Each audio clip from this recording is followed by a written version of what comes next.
for streaming, and I thought it would be nice to listen to some Hearthstone music. Don't know why, but I got kind of into like Hearthstone rhythm, so we're listening to that today, and we're going to continue working on this Stylized chest instead of the environment, just because, well, I feel like working on the chest. So it's gonna give a reason, but I don't think I need more reason than like I feel like working on this one instead.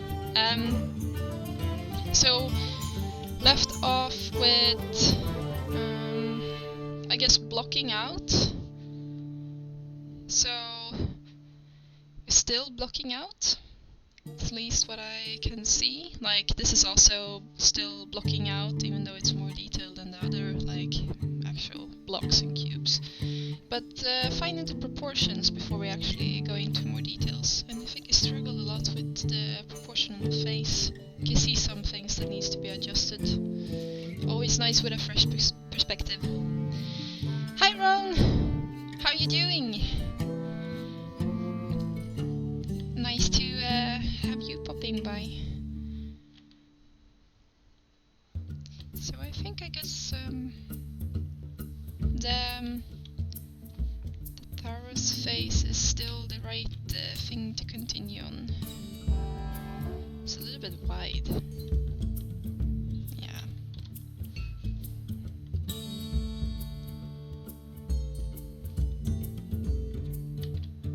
Oh, that's funny. Didn't go to axis. Okay. Move it herself. Right. No.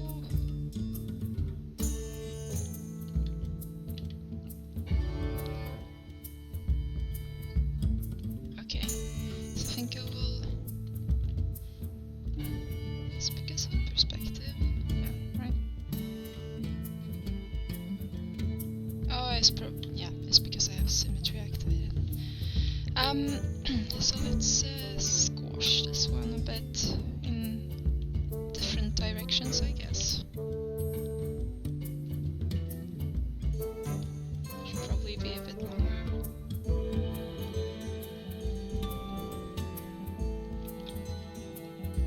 Like it's kind of, yeah, it's almost touching the bottom part here, while it's kind of centered into this one.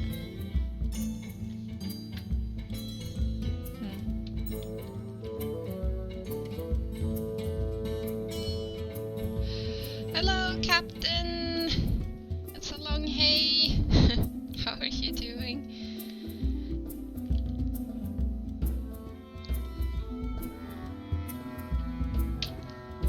So, with that, I think maybe moving this one's cheeks, if you say that about animals.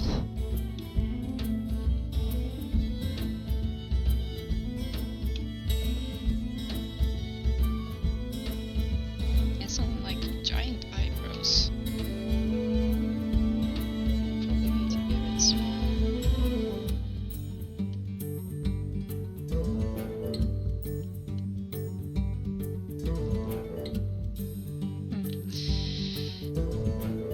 You're great, Ron. I was messing a bit with Substance Painter for this time. I was doing some retopology and then trying to bake it. It's not easy as it may appear.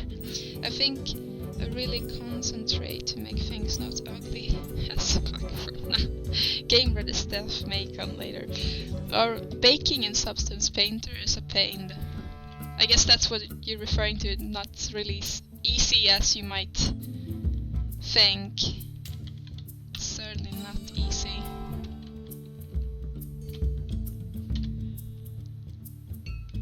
Like, I usually still bake in Xnormal. I tried Substance Painter, but I don't like it.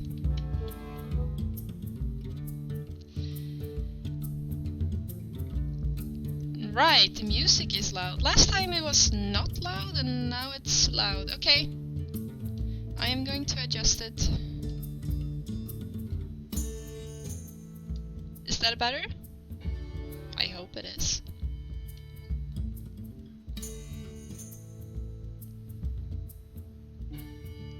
What I use for baking, eggs normal. Just like... So I usually do all the setup I need in Maya, and then I bake in eggs normal, basically. Like, I tried to bake in Nald before as well, and I tried Marmoset and Substance Painter and all that fancy stuff, and also in Maya and Max, and I always find the best result is from X normal.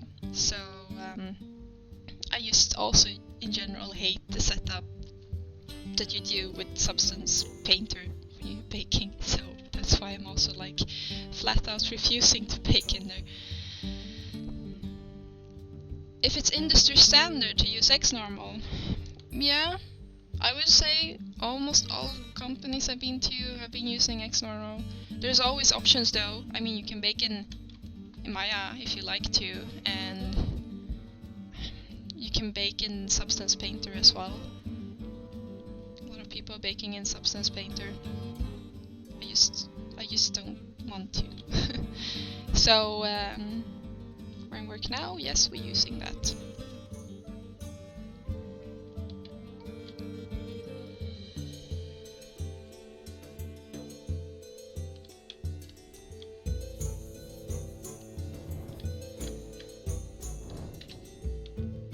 I think it starts to look okay from the perspective, but then when you look here it's like a bit empty. But maybe it's fine to keep it a little bit empty. Nose ring, we need to adjust that one. Yeah, whatever.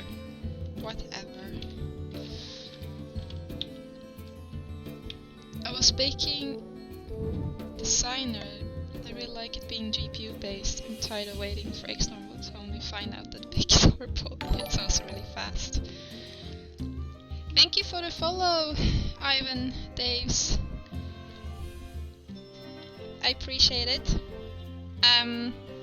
Yeah, I must say, Substance Painter is great, and Nald as well for being GPU based, because it takes a while to bake in X normal. I agree, but I still feel I have more control over what I'm doing. So for that reason, I still like X normal. Especially if I'm doing something complicated, where I need to make an exploding bake and dividing it up, and have a lot of like UV stacked and stuff like that. If I use Painter and I move them to the side and bake, you know, UV island, then I can't paint on them. Like, it's just horrible. So yeah, I'm waiting for a magical fix for that.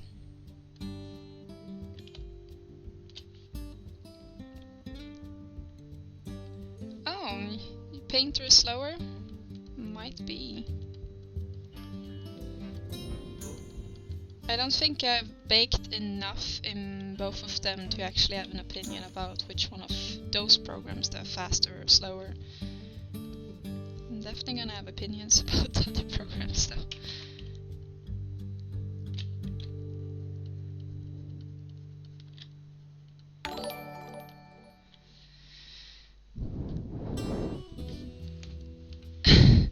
You subscribed again? 4 months hype. Kappa! Thank you, Daniel. You're gonna get the last golden icon soon. Or emote, or whatever that's called.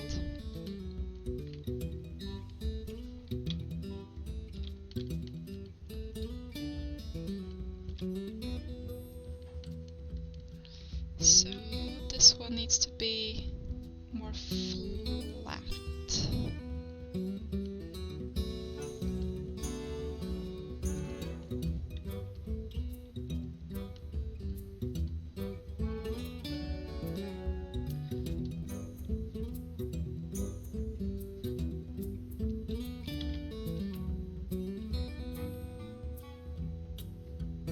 Okay, so I should avoid using symmetry from now. Thank you, Zbrush. I messed up with something, it seems. Oh well, easy fix.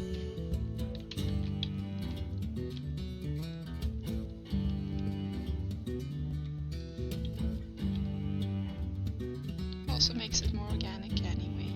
I was gonna stop using symmetry soon.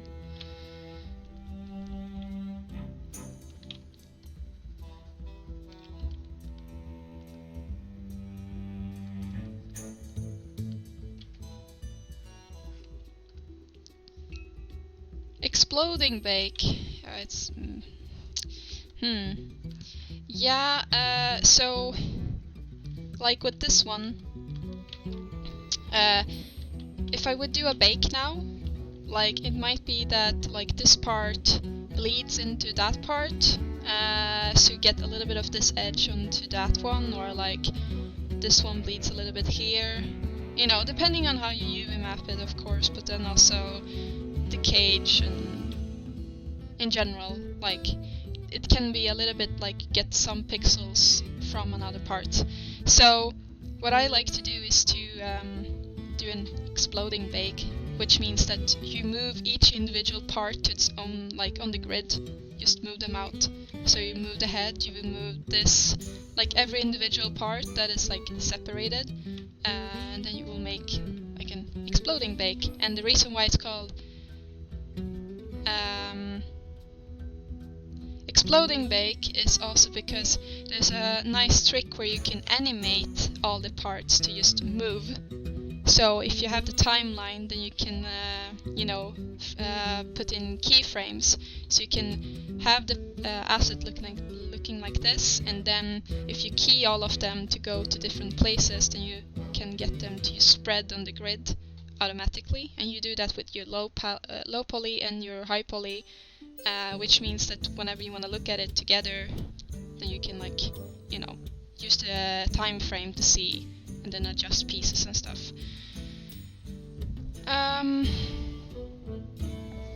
The music is still loud.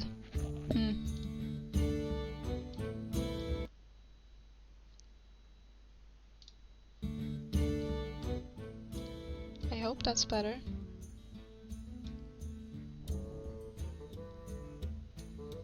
Let me know if it's not. I'll be messing with the settings. Why using exploding bake when you can split on IDs? Good question. It's just that I'm used to that, and it's faster for me to do that than other ways. I mean, usually when you ask someone why they prefer using a certain method, it's mostly because they are faster or like are used to it, so that like they are faster than maybe perhaps what it sounds like. Maybe you think this like method B would be faster than A, but because they're so used to having this work set, they're actually faster making that than doing B because they're so used to it. So for me, it's kind of like that.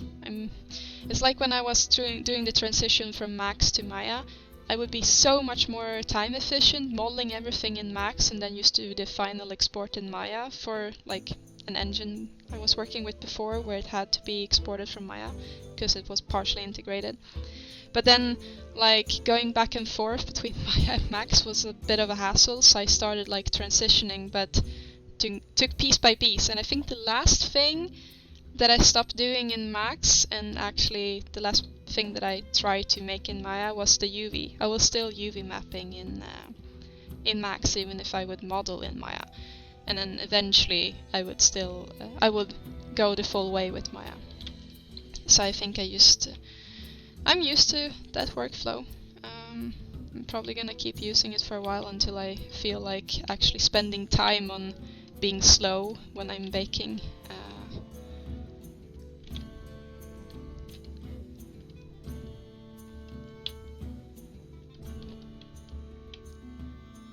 I think I saw that a lot of bakes have the options to bake by suffix low and high, for example. It bakes only part with the same name by the suffix, so it's something like that, but manually. Yes. Exactly. That is what I'm talking about. And then I will do the same with the cage, having the cage animate in the same way, and then adjust the cage and export it. So I guess I'm just used to the manual way of doing it. And sometimes I've actually noticed that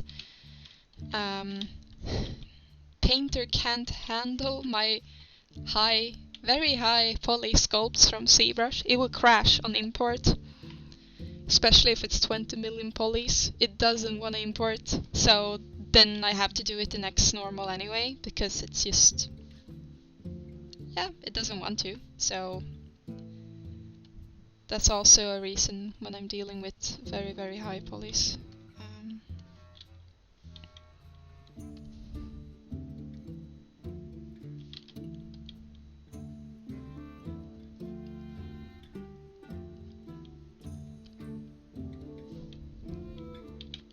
Why I don't decimate before exporting?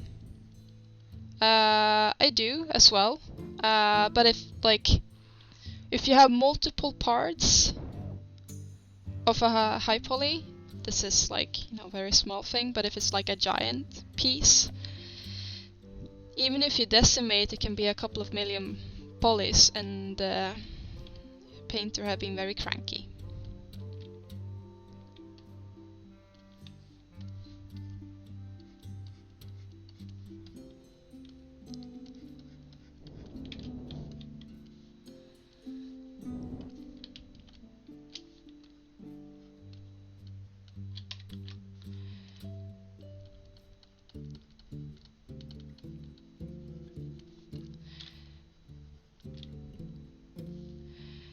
I think I saw a couple of neat scripts that divide the object to parts that automatically... Yeah. Well, it is, especially if I have some scripts. But I think as long as you get a bake, it doesn't matter if you bake in like any of these programs that are available. So you can just choose whatever you have available, I guess, and what you're most comfortable with.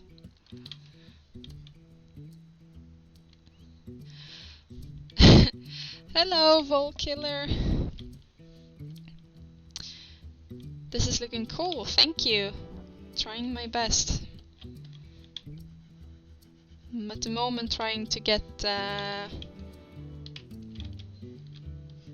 proportion of the face. Can you say face about an animal?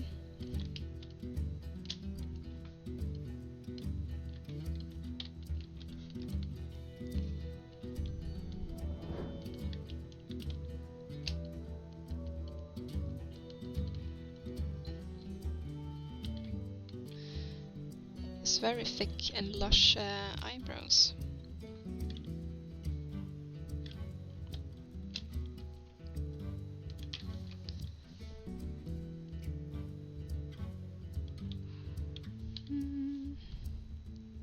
How about now? Hello, Aslan.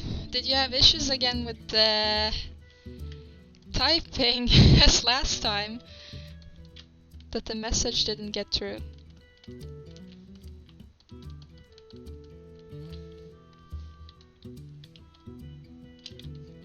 Yes! Very sad. Well, it's working now. I don't know what you're doing to get it to not work. Like, what are you pressing? What type of buttons are you pressing? All the hype and nothing gets through to you. Aw. Don't be sad. Twitch likes to be twitchy.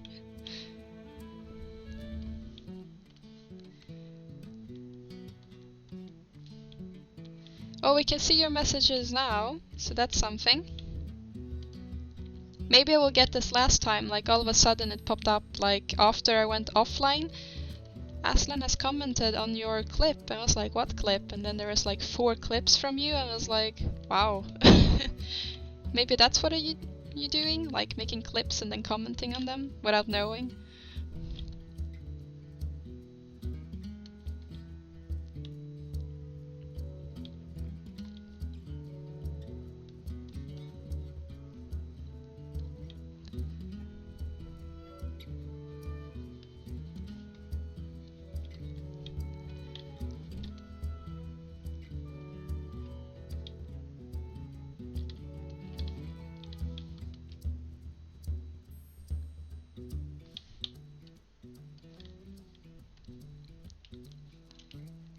everything you wrote. Should we read what you wrote? Lots and lots of hype. Smiley, smiley. Short, short, short.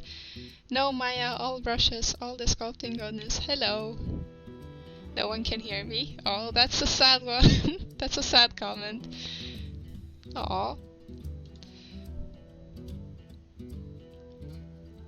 You will not let it go to waste. Now, well, everyone can see it now in the picture. And maybe, I will definitely check now, since you have sent me an image, if they show up on the clips, if it's the same comments, because then I think we found the culprit.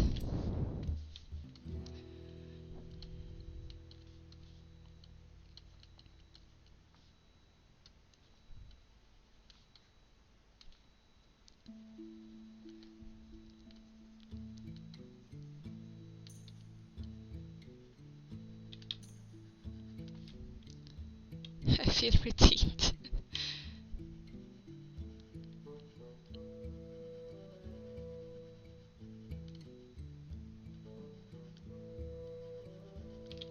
I feel like playing Hearthstone when I hear the music. I stopped playing Hearthstone long time ago because it felt like it could never win when other people got good cards. So sad. I like Magicka, that's why I played Hearthstone. But the music is amazing, so...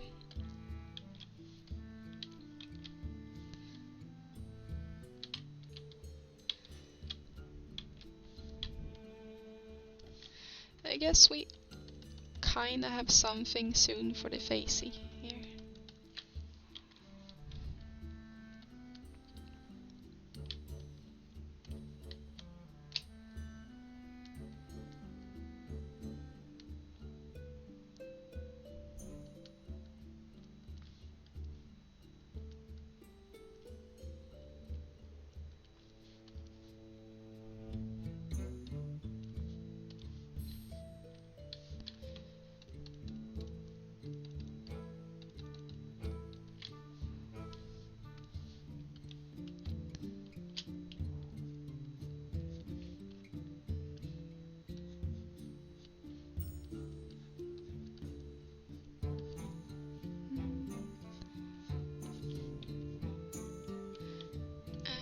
I guess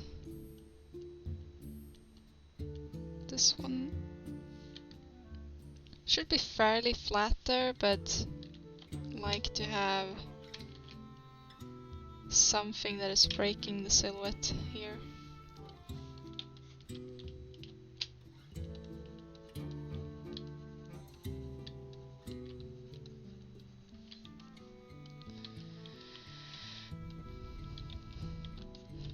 Right. Okay, so horns. We need to have some horns in here.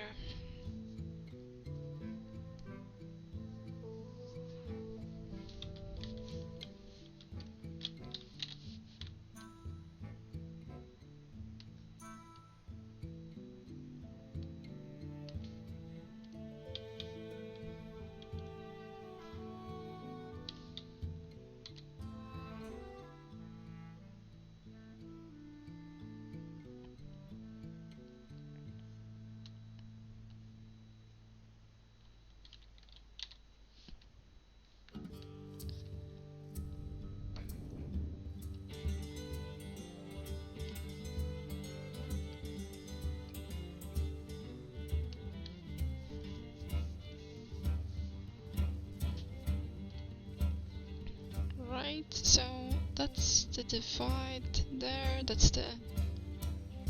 Okay, so...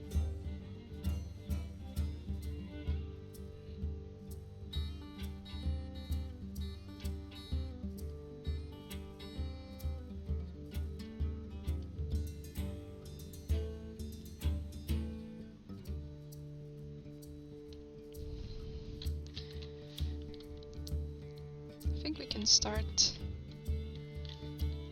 with a shape like this.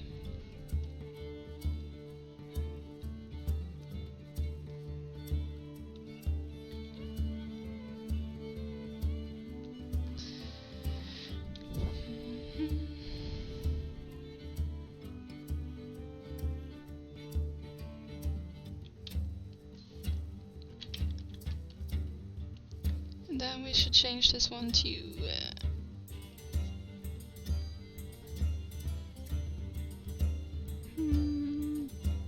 polycylinder, maybe? No, 3D cylinder. Here we go. Bull ring.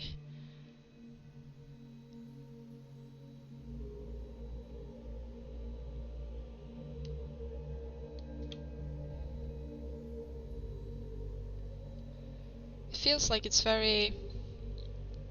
almost like, you know, a triangle, but it's still round, in a sense.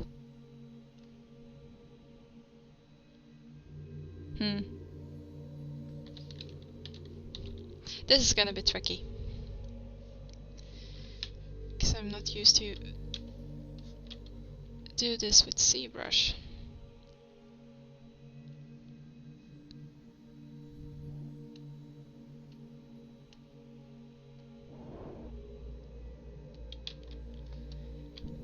It did say as a challenge to not use Maya, so let's see if I can still keep that challenge.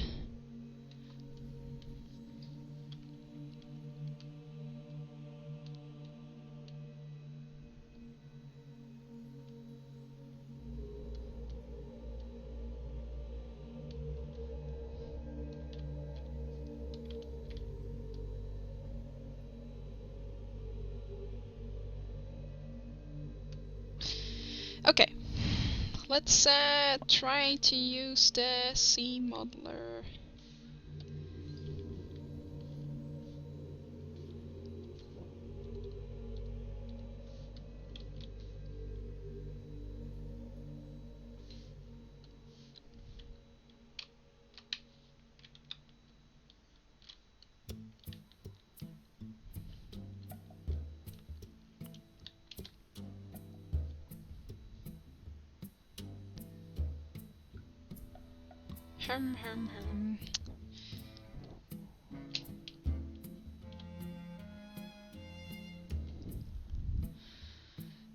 Can we scale by poly island?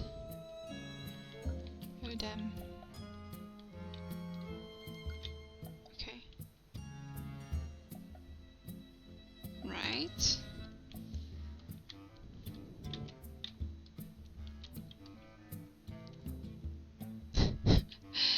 Sorry, but this is gonna be slow figuring out how to use all of these things.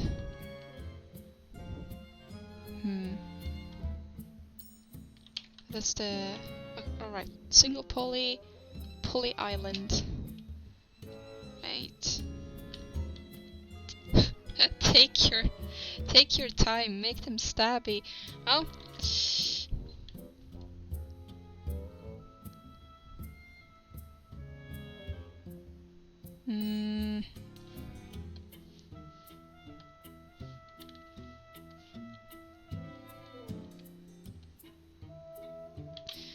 So then I should be able to...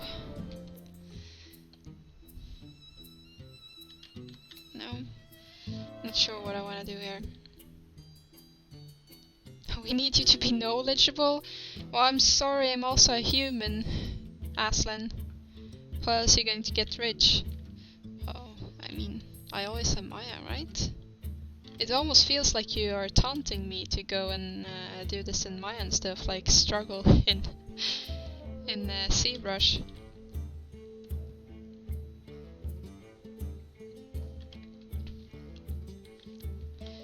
Is there like a mask here? Oh. Oh! That's what I was looking for. Why did you not tell me? I think I was looking for that, but I'm not sure. Right, and then we do this. And do this. Maybe it will do what I had in mind now. Aha.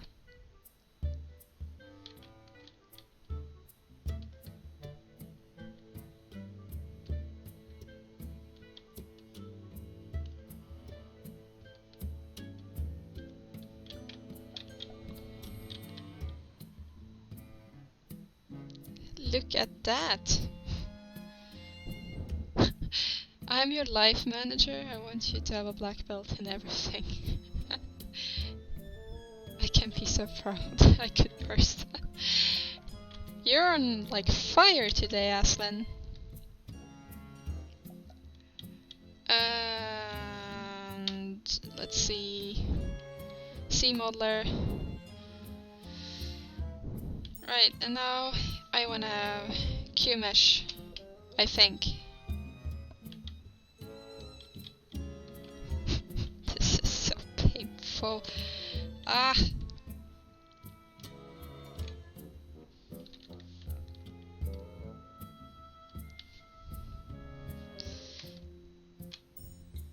So, right. Then we move this. And I wanna scale here. And then we wanna move that like that, I guess. That's very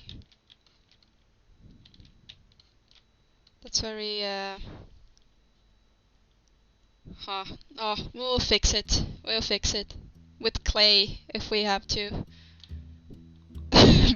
Simon, that looks so scary. It is a bit scary because I'm like, don't really know what I'm doing. I would like to be able to do it as I do in Maya, so that's why I'm like,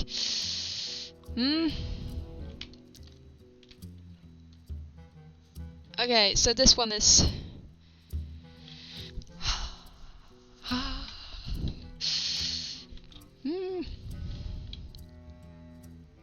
just badly designed interface button. Well, I think it's more than that. Okay, so can I move a whole loop? No. Move. Okay, move. Edge. Wow. So if I move that, obviously it's not... Yeah, exactly. That's not what I want to have.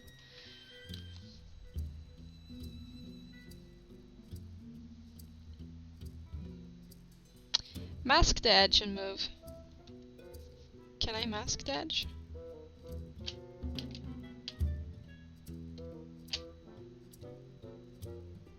Is that what you mean? You click on it and then now it's masked?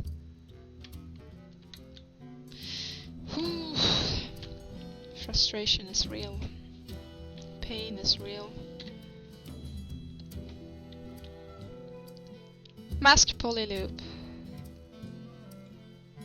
Why don't you do block out in another software? Well, because I want to challenge myself. Because if I can do everything in Zbrush and I would be fast, it would be great. Imagine in Maya it would have been done. You know, it's like when we talked about softwares before, when I said I'm still doing it in XNormal. This is what I feel like when I'm doing it in another program, and then the struggle is real, the frustration is real. After a while you get a hang of it, but I mean, sitting at work, feeling this, taking time, it's like, no. So that's why I'm like, okay, we're trying it out now, see how far we can get, and that's why I'm like, I really wanna try to make the block up here. Select edge complete and then invert mask.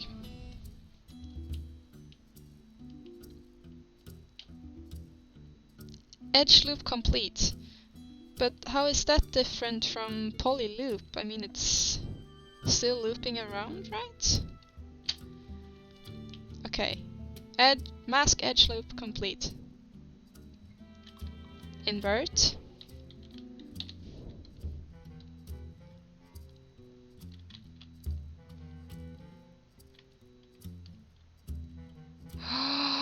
Oh my god!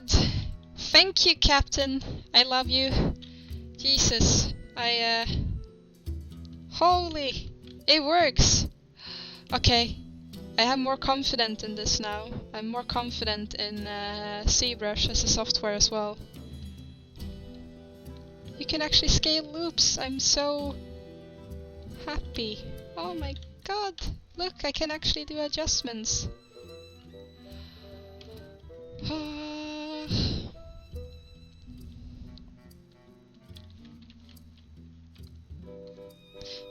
Would I be able to do that here then as well? Is this also an edge loop complete?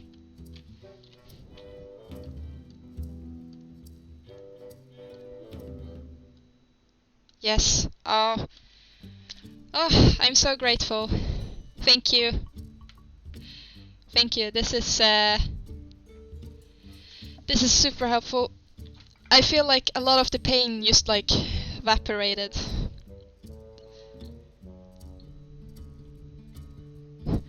Using every software what it's best for and Zbrush well. I mean, is it necessary? It has its flaws. I'm lazy, okay? If I can do everything fast in Zbrush, because if I have this moment with like, if I can get to a point where I'm as fast in Maya as in Zbrush to make a block out, it's a win, right? I don't have to export or anything.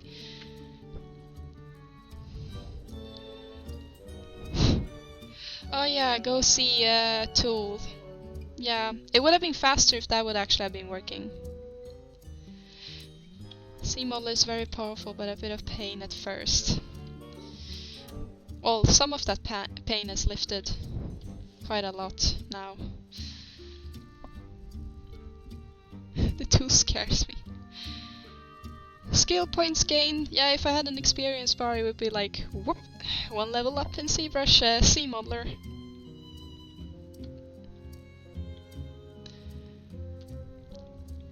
Hi, Elena Savchenko. Sounds Swedish when you say it in that way. Okay, so we have a start of the horn. We should probably, to make our life a little bit easier, not have this so angular. So let's see, insert single edge loop. This is at least something that works. Okay, so with my newfound skill, I am going to use mask, edge loop complete.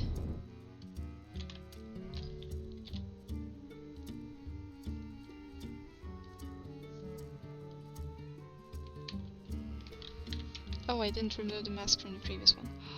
My bad.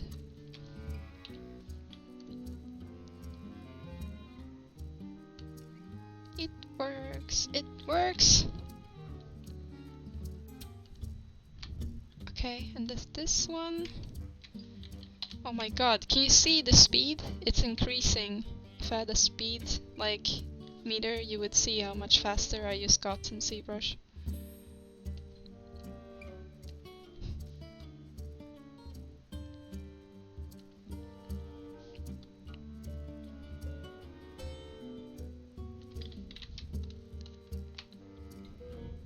It just feels like everything got much easier. Because I was thinking about how should I do this. Right, so now we have this, which I think should just be easiest if I can choose scale, polygroup island. But it's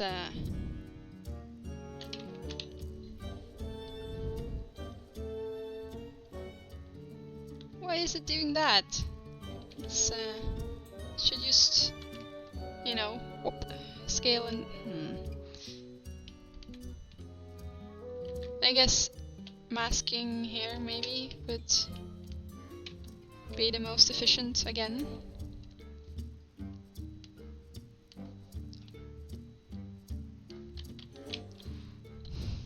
I guess it takes time to get used to like that some tools are not just gonna work as you thought they would work.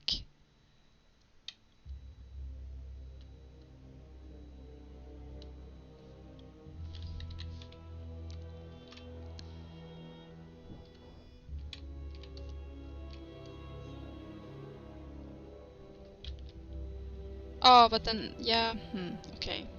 And then we have this guy. Ha! That's why I wanted to scale the polys.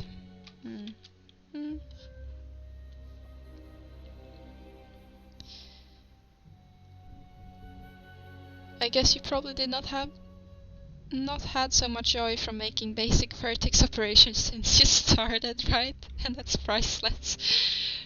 I guess it's seldom where you like, you know, you're like, oh, I could have done this the entire time. Oh my god, thank you for telling me. Yeah, it's very seldom you have that, unless you're actually trying out something new and you struggle with, you know, figuring it out. But then the next moment, like now, it's, I guess I could just use mask, but, you know, like this. Invert. Scale. Is that gonna be it? Oh, okay, yeah. So masking is gonna be part of the workflow, I guess. But then it starts to feel a bit like, you know, not really like CModeler, but before CModeler existed.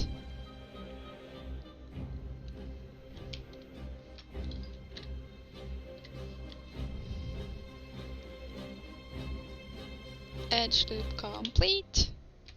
Oh, wait, need to remove that mask now.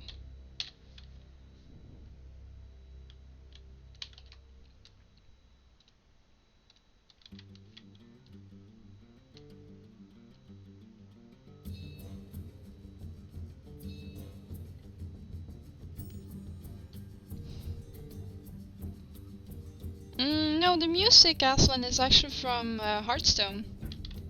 So this is the frustrating part again, or well, the annoying. I must. It's not frustrating, but a little bit annoying. Like in Maya, it would just be like double click, move it, double click, move it. It feels a bit slow because now I'm like, okay, and then I wanna adjust this one.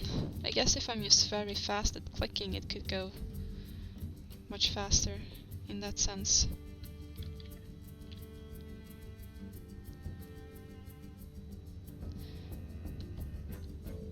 But it's more fun complaining.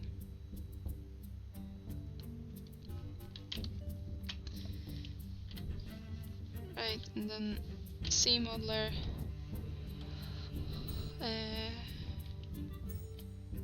We need insert. Maybe it's just like getting used to it and then, you know, like this.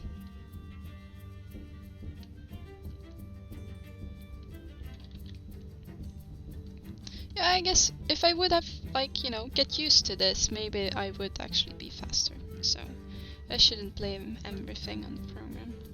But still, I feel like I'm much faster clicking in Maya.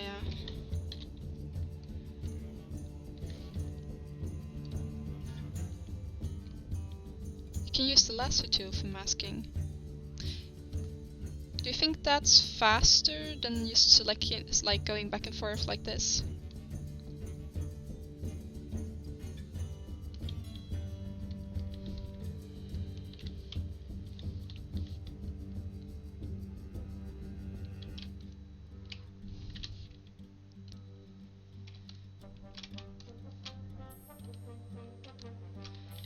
I feel that this is one of the more fun part of actually streaming. I have company when I'm working, and I also have people who teach me stuff.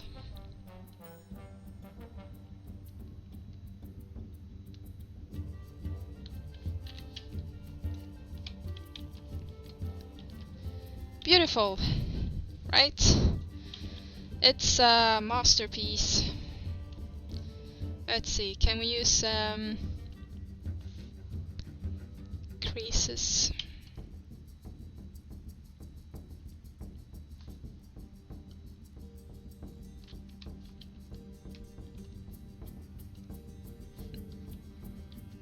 Beautiful.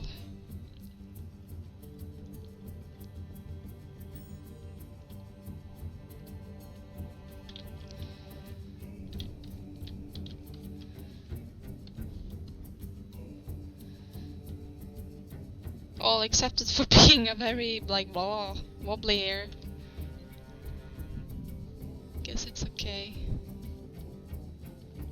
Now we just need to make some adjustments.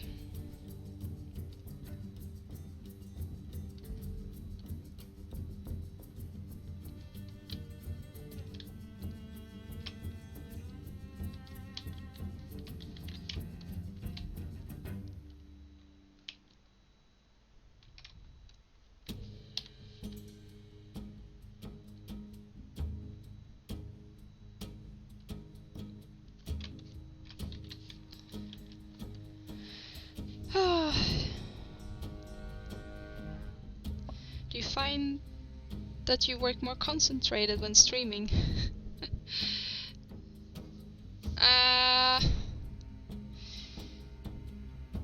No, not really. I mean, I have more fun when I'm working and streaming at the same time, I would say. Concentration, not so much. I'm bad at doing two things at the same time. But it's definitely more fun. You can say the same from the viewer's perspective. I have a question. Yes. Raising hand. Just throw the questions. Like Aslan said, her eyes have not turned into lasers yet. Okay, so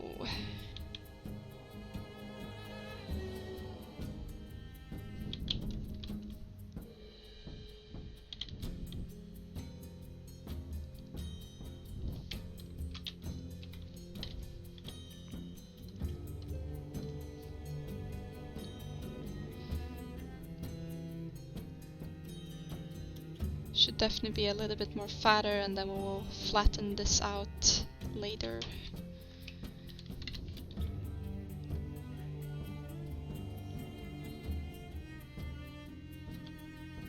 I feel like I should probably have one more loop here so I can move it a bit.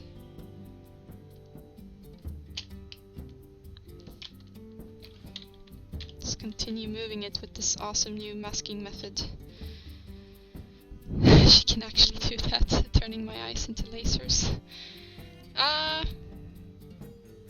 have yet not figured out how to turn them into lasers now. What is the difference between a prop artist and an environment artist? In the job offers, I never see prop artist positions. I assume that they are inside of environment, so how do I know which one they want? Right, it's different from different company. The only thing I can say, like, try to explain a little bit, like, from my current work and, like, from my previous work, the differences. So, when I was working at Gorilla, I was an asset artist, and then we had environment artists. So the difference at Gorilla was that the environment artists were taking care of the level, like placement of things. They would place all the meshes around. They wouldn't necessarily do like terrain unless they were part of the environment terrain team, but the one who made, like, you know, buildings, benches, and whatever that is man-made, not nature, they would place them. And then they will do a lot of mock-up and trying out, like almost like, you know, touching onto level art. They were basically level art. And then the asset team were in charge of making the assets, like creating them. So an asset necessarily doesn't mean then like a singular prop, like a chest or something. It would actually mean that you would do brick walls, and you would do, I know, a gramophone, a table. Picking stuff that I have close here, but as you know, bigger structure and roofs and so on as well.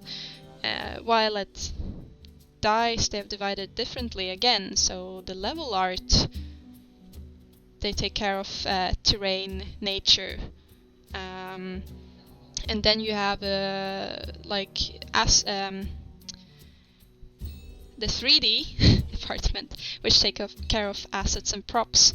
And buildings, but we are divided into 3 categories. So we have people who specialize in making buildings because they have a lot of destructions, But they are still like 3D artists there, but the level art is not. So they make that distinction. So in job ads you will see level artist or 3D artist for DICE, and 3D artist would basically be asset slash prop artist, if you want to define it like that, while at Gorilla an environment artist would be the level artist. It's like a bit confusing, especially when people don't use the same terminology for it. I guess the best thing is to just look in the ad. Generally, if you are working with 3D asset prop and mostly like environment, you would be doing a bit of like you would do assets that are man-made, that someone have actually, like, if you want to think about it, that's a human made. But it's hard sometimes, and I mean, in other jobs I have been a 3D artist and I've done everything, both level placement and stuff, but that's for smaller studios, so it will vary from smaller to bigger ones as well. So I'm sorry that it's confusing, but that's just how studios are set up.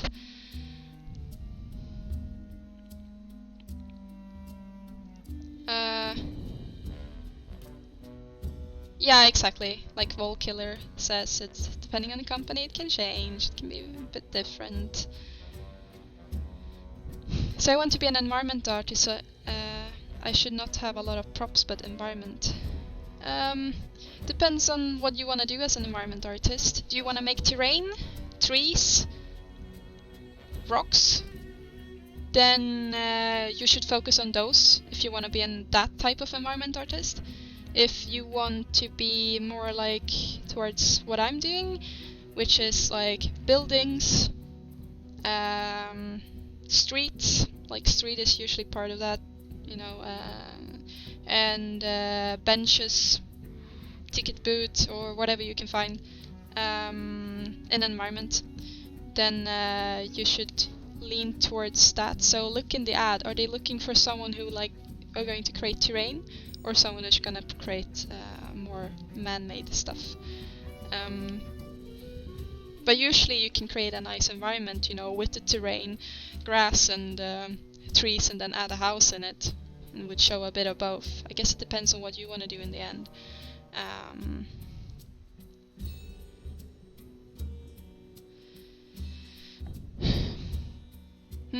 But it's hard. Like, when I applied, I made a small diorama which showed that I can make, ground and dirt and stone textures and tiling texture.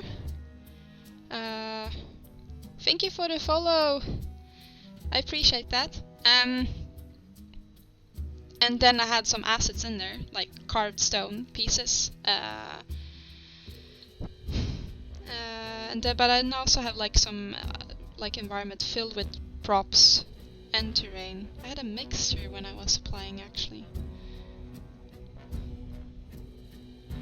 The offers are usually very flat in terms of explaining what they want. Yeah, I would say if you're gonna go for environment, you shouldn't put guns in your portfolio. You shouldn't make weapons and put in there, or singular props like, make a chest and put in there if you want to go for environment. Because you want to see composition, and you want to see if you can handle terrain, man-made stuff. And then we'll see, maybe you'll like go either of them in a bigger company. In a smaller one you would have to make everything. And also, as Killer wrote, you can always ask them what they're looking for. Tell them that their ads are bad and not explaining enough what they're looking for. I mean, you should never be afraid to contact the company. They will. They have people working with answering stuff like that, so just contact them.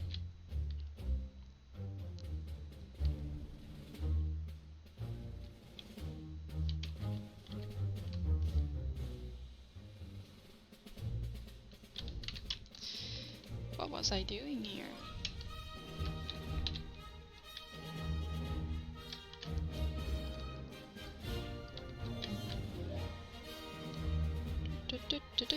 Why does this sound like Indiana Jones? Oh, it's Hearthstone, League of Explorer. Okay. Never played that version. Right, that's cool. Cool that they made that.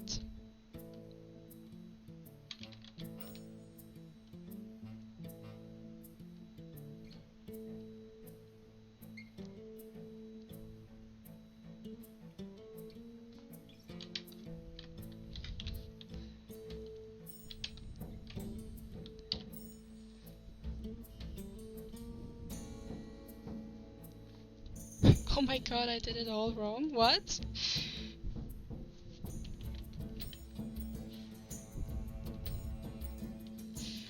What are you talking about? Give us some context. Captain, you contacted them and didn't ask, or like you said the other way around? I'm curious.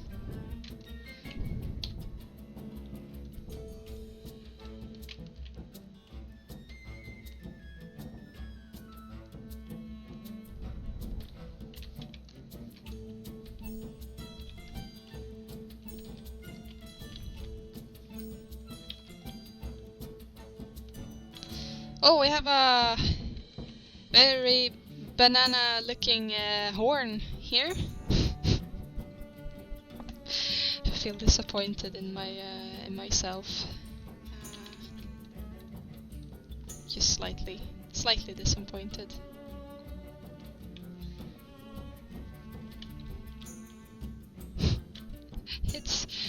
It's not really what I was looking for, but we can sculpt on it, and that's the most important part here.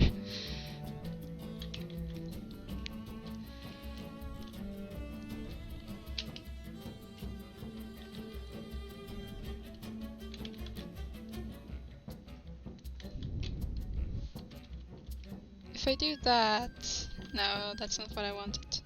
Okay, okay. So it's still dynamic though, so we're gonna have to apply it. Can I? Oh. Oh, that's actually more what we're looking for. No, not that. That is definitely more what we're looking for.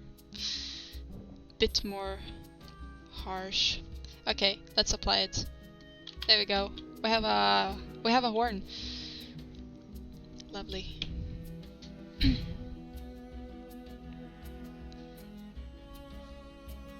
Oh, you think it was a joke because you don't fill your stuff with guns.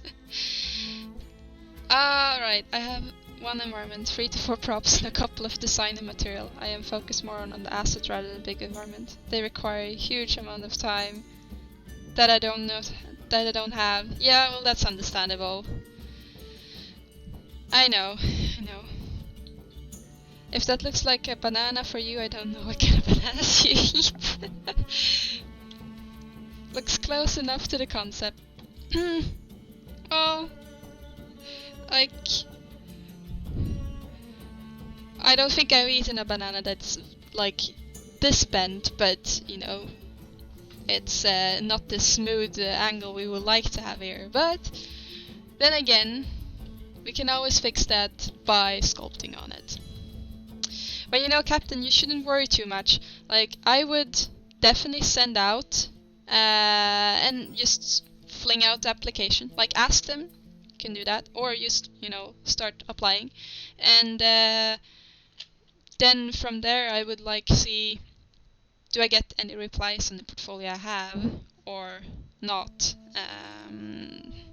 And sometimes you usually just get if what you have in the portfolio is that, they will still, if they like what they see, they will still send you a test to make the test. So it's not like the end of the world.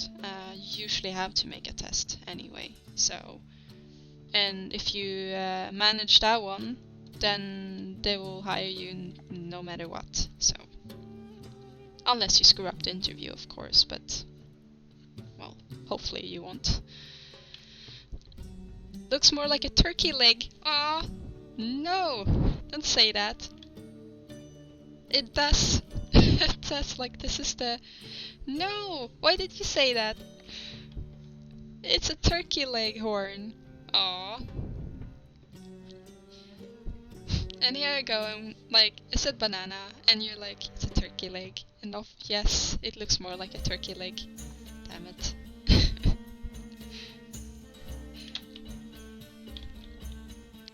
No, don't be happy about it, Daniel.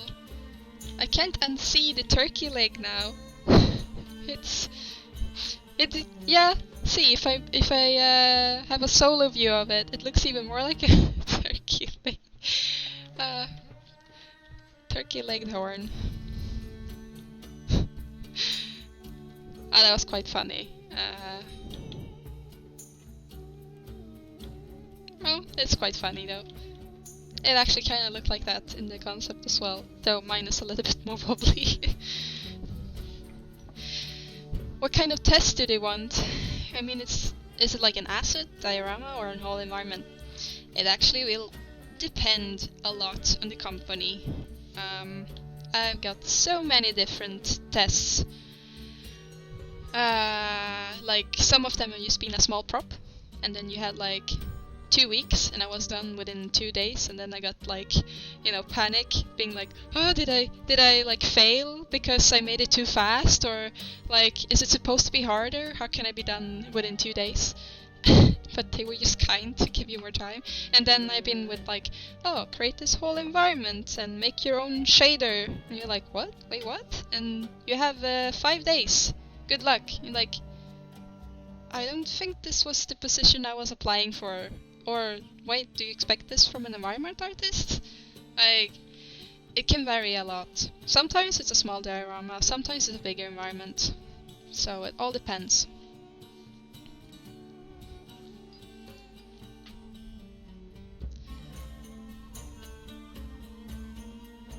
So when do we get to eat the turkey? Straighten and polish it. Is it very important with to have an environment and portfolio with complex texturing, uses of trim sheet tileables? Yeah. It's I mean, it's gonna be a lot of guesswork, I guess. What I would look for in a portfolio is like how well did you achieve what you intended to achieve? Like, say that you made a tree and you went for realistic. Does it look like a realistic tree? Or does it look like something else? Like, how well did you achieve what you had intended? It's the same with anything, like a gun. Like, how well did you achieve like making it look like an AK-47? Because everyone is making AK-47. Please don't make an AK-47, because yeah, it's very boring to look at. But then also, there's always gonna be someone else who made it better than yourself. So it's very, very harsh to have that in your portfolio, because the competition and like the way you can compare it with others is gonna be higher. So if you can make something that stands out and not like, you know, grandiose or the most complex, but something that leaves the one viewing your portfolio with like, you can actually remember something that they made from the portfolio, and it's just not like blending in with all the other portfolios like with weapons usually do. That is like the most important thing. Like, can I remember that, and how well did you achieve the look? But then, like, what you usually test people when you do a test is to see how technically advanced they are. Do they know how to stack UVs, or like as you said with trim sheet and optimization? Something no one has in their portfolio is lodding. They're like only putting pretty pictures in there and then high poly, but one of like the most important things is to see, can this person actually do lodding? Most of them are done by hand, or if it's automated, it's going to be a lot of cleanup, because we can't really generate the best LODs yet with tools. Do you know how to, as I said with the UV map, to make it efficient and stack together with lodding? Because sometimes, depending on how you cut it, the lodding will be more expensive or cheaper depending on the UV. So those things are more stuff that you look for in an art test, since people don't really put them in their portfolio. But yeah, I would say, how well can you convince me as a viewer that you achieve this part? It's not like it being, you know, having the most advanced thing in your portfolio.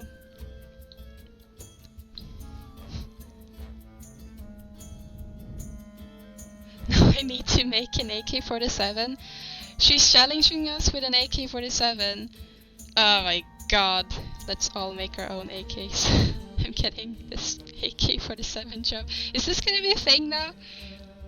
Let's have a game jam. A jam session where we all make AK-47s.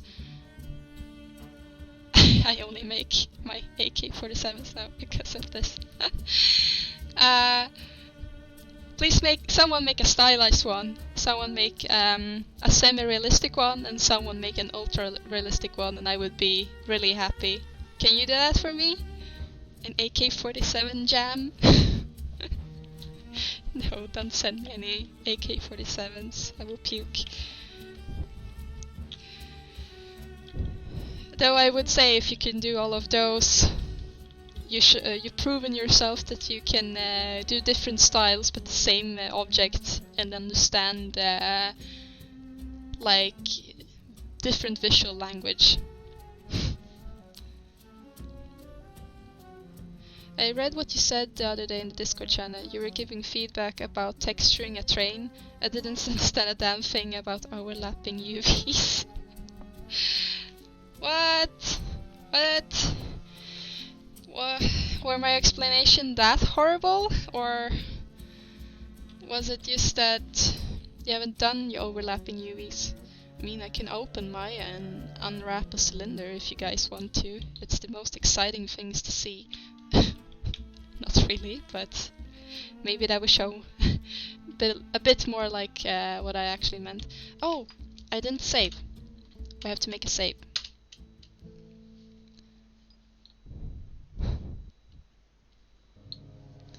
I'm the low poly AK-47 artist. I made 0 weapons before today, so sure. I totally got this. Zero experience with hard surface modeling. Let's get into it. Oh, wow. Maybe we should have an AK-47 challenge.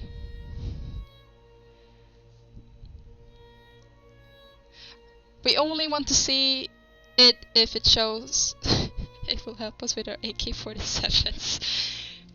I don't think... Well, maybe. It depends on how you make your AK-47. It's all about AK-47s. Oh, this one. This one should be... Oh, wait, should it? I'm not sure. I was just gonna scale it all the way, but I mean...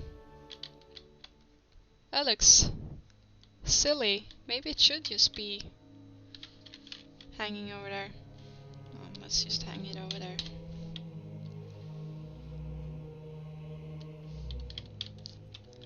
Oh, this tail. No. Really, am I gonna have to do this in Zbrush? Oh my god. We're gonna do this in Zbrush. The tail. Fun. With overlapping UVs, you mean trim sheets? I model it, then hit auto UV wrap without making any seams and call it a day. Don't make me open Maya and unwrap a cylinder, please. I'm not sure. What do you mean when you're talking about trim sheets, Captain?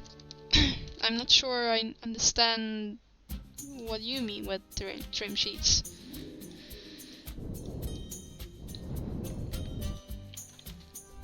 If we are actually talking about the same thing. Don't finish the turkey leg.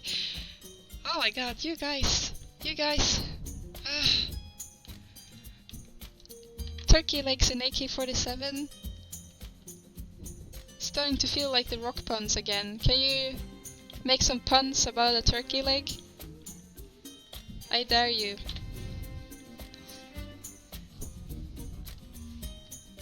Maybe I shouldn't dare people to make jokes about turkey legs.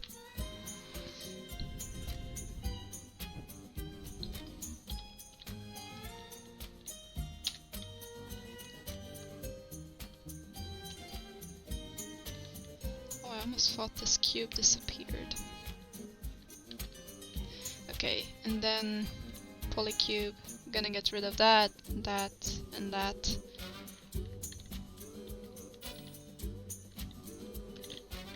And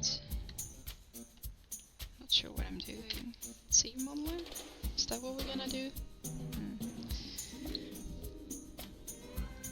Because we love annoying you. I don't know. Oh, Captain. This is gonna be hard though. Let's just texture it procedurally without unwrapping. No. I would, but that would be full. Do you know why a turkey did not cross the street? Okay, so it begins. No, why did the turkey cross the street? Smart materials and everything? Please guys, no! No! You need to properly UV map it. We're not that far ahead in the future yet.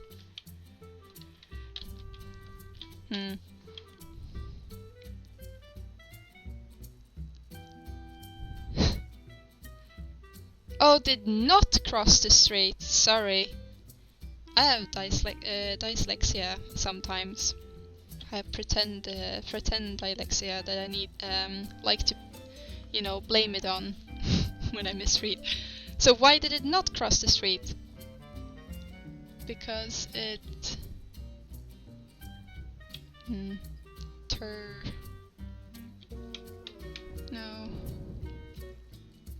No. Sorry, I don't know. Why did it not? Because you have its leg? What? That's so bad! No! Ah! Oh my god, I feel sick almost. You must lower the standards so people can get jobs with less effort.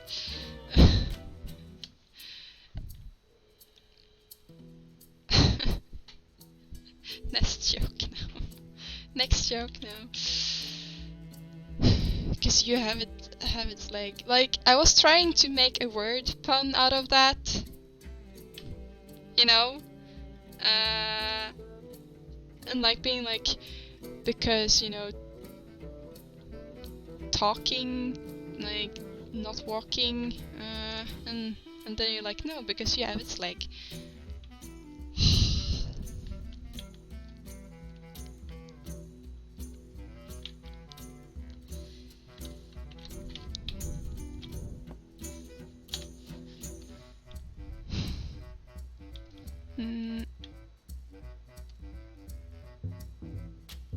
Okay, so I think so we're gonna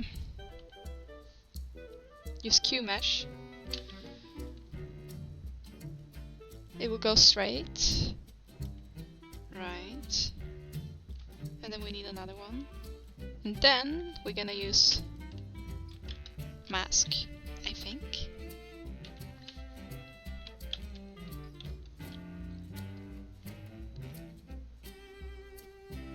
Are we? Oh, I'm confused. Confusing myself.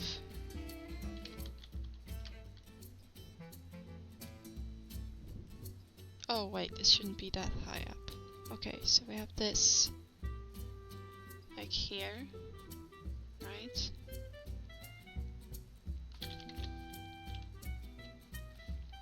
And then we should Q mesh again. This is gonna be slow. Hello there, Seriously Advanced. How are you doing? It was excellent joke. Are you pushing it as far as like having, you know, chicken jokes with turkeys? I'd love to see telling your boss that the reason you cannot come to work is vomiting from bad turkey leg jokes.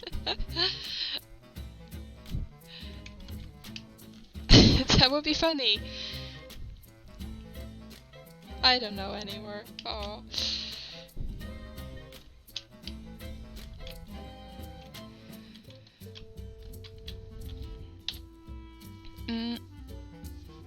So slowly. I refuse to surrender to Maya today. We are going to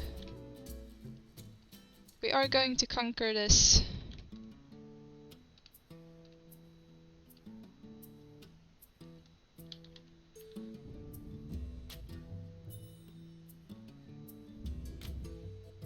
So we want to have it like no. Eek. Okay.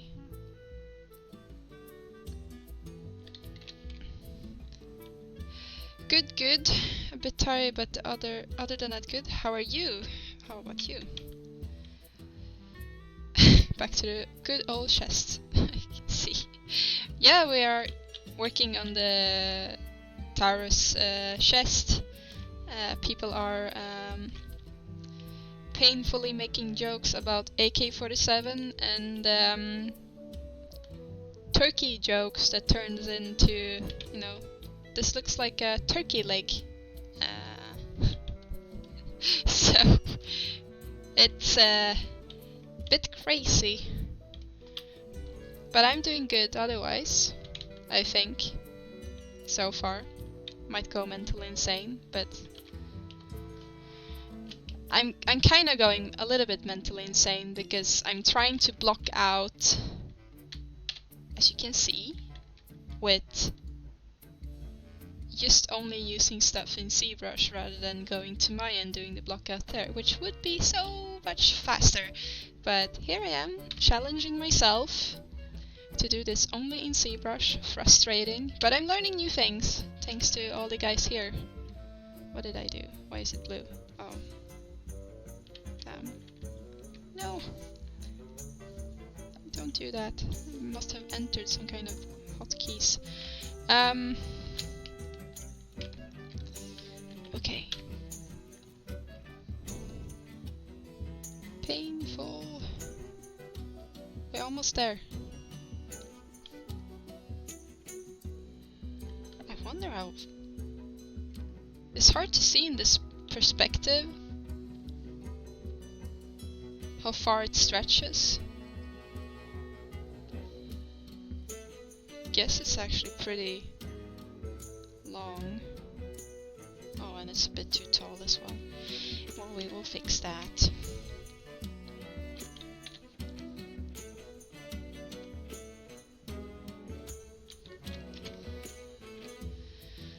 What kind of audience do you have? You tell me, Ron. You tell me. Oh well, welcome to Game Art. If you're still sane, you're doing it wrong. I am still sane, even after 5 years. I would like to think so, but I think my friends can tell you a bit more about if I am actually sane or not. Maybe I'm just, you know, convincing myself in my insanity that I'm sane. So we're gonna have this, like, looping around.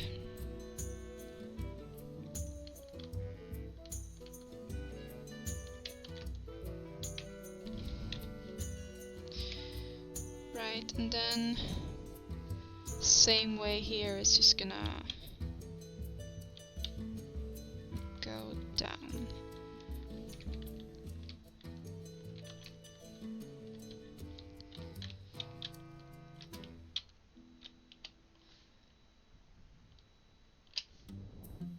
Well, I guess we just do that and use our new mask and edge loop complete move thingy that we learned today.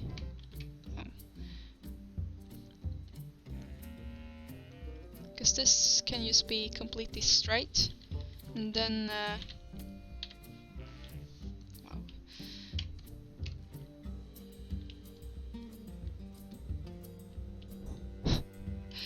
Can we just...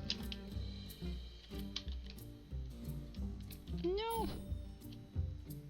Single poly, move! Move down! No. Wait, no. Oh, frustration is real. That's a crazy person, you would say. She's super sane, so sane we would not understand. I am not sane and not in game art yet. I don't really have a long life expectancy in this industry, do I?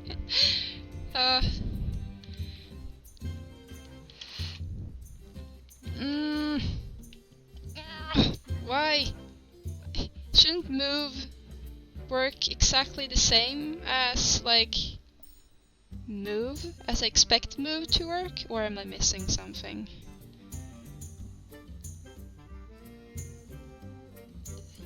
Does it work better?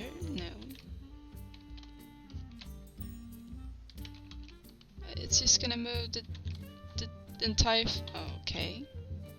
It's just moving the entire thing. Okay. So Q-mesh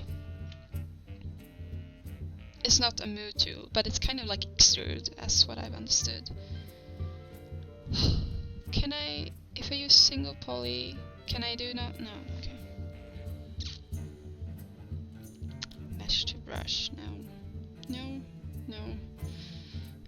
This is stuff that makes me go insane. Not understanding the universal move. It should be so simple. Okay. Do I have to mask that as well? It feels so ridiculous to do this. I wanna have my move. Okay, okay. Deep breath, deep breath.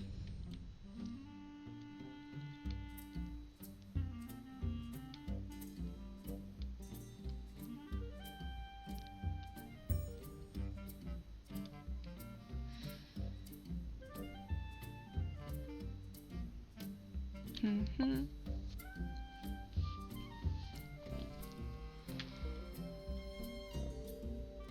I think I'm insane already. I love huge Excel sheets, which is super important as a game designer, I guess, but sometimes I realize that something in my head is wrong.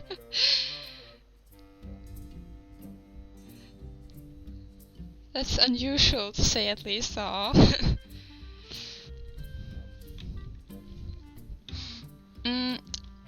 Not sure what I'm... I think what I want to do is to have it like this.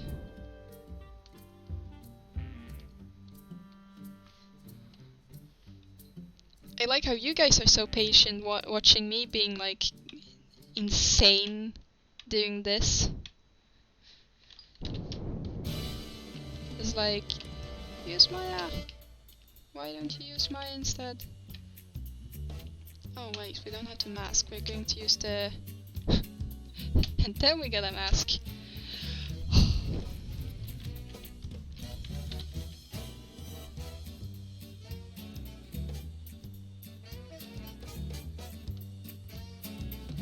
Okay, so we have...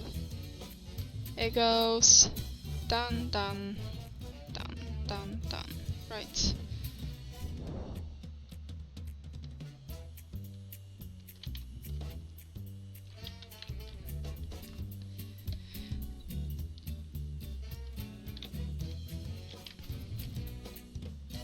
Make a poly. Oh, tedious. Ah, now I'm confusing the steps as well. I can't give up now, right? Move to Maya.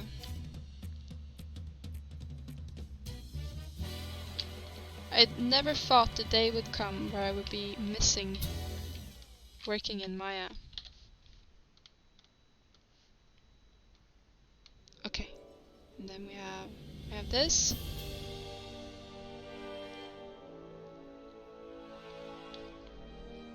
I think, and then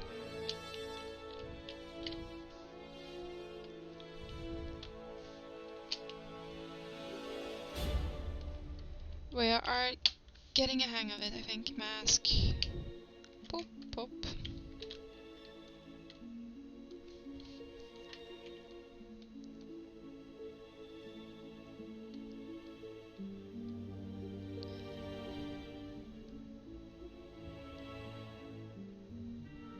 Is that the correct shape? Oh, I think.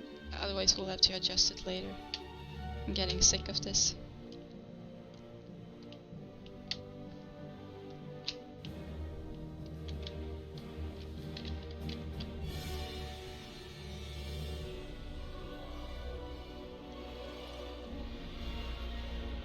Almost.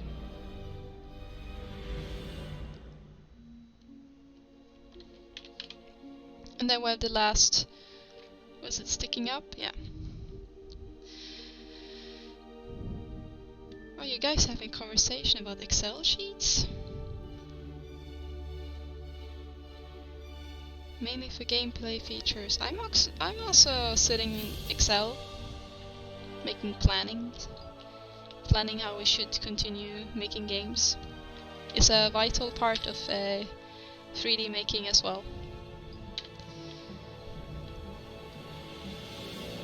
Well, Google spreadsheet or whatever it's called. It's not proper Excel, I guess.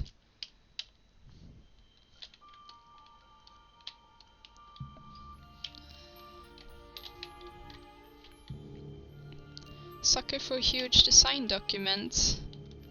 Oh, cat incoming. Oh, move, thank you.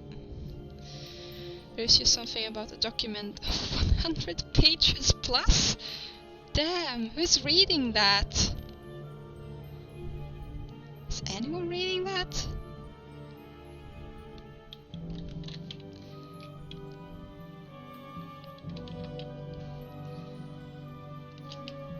Look, it's so beautiful. I think I'm just gonna leave it after we're done. Work on something that's more fun than a tail. Masking again. I think that's gonna be the last mask on this tail.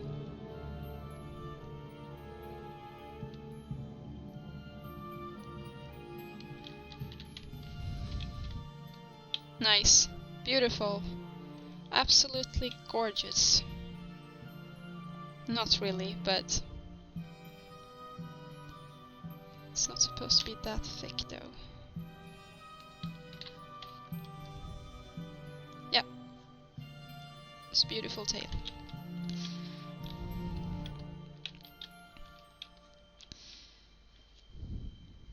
Did you already work with Cinema 4D? Is that what you mean? No, I did not actually. I've seen it, but I haven't really used it. 3ds Max, Maya, and Zbrush is the ones that I've actually used the most. I've tried a little bit of Mudbox, didn't like it. Tried a little bit of 3D Coat, didn't like it. But yeah, so mainly Zbrush, Maya, and Max. But I started out learning how to model in 3ds Max.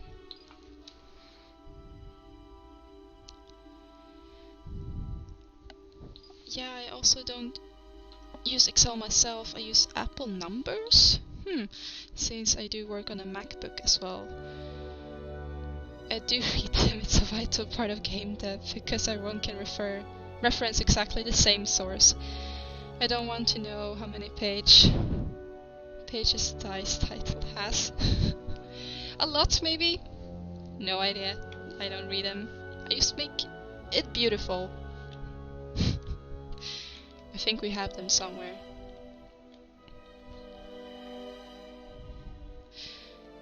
Yeah, I mean we do have it split up. So, I mean, I can access lords and stories and arts and, you know, stuff that I need to make art on other sources. I don't have to go and look through the design document. If I've tried Blender, does it count if you look at it when someone else tries it and then you assume that it's shit? Does that count as tried it? Because I tried it with my eyes and I didn't like what I saw, so... If that counts, then yes, I tried Blender.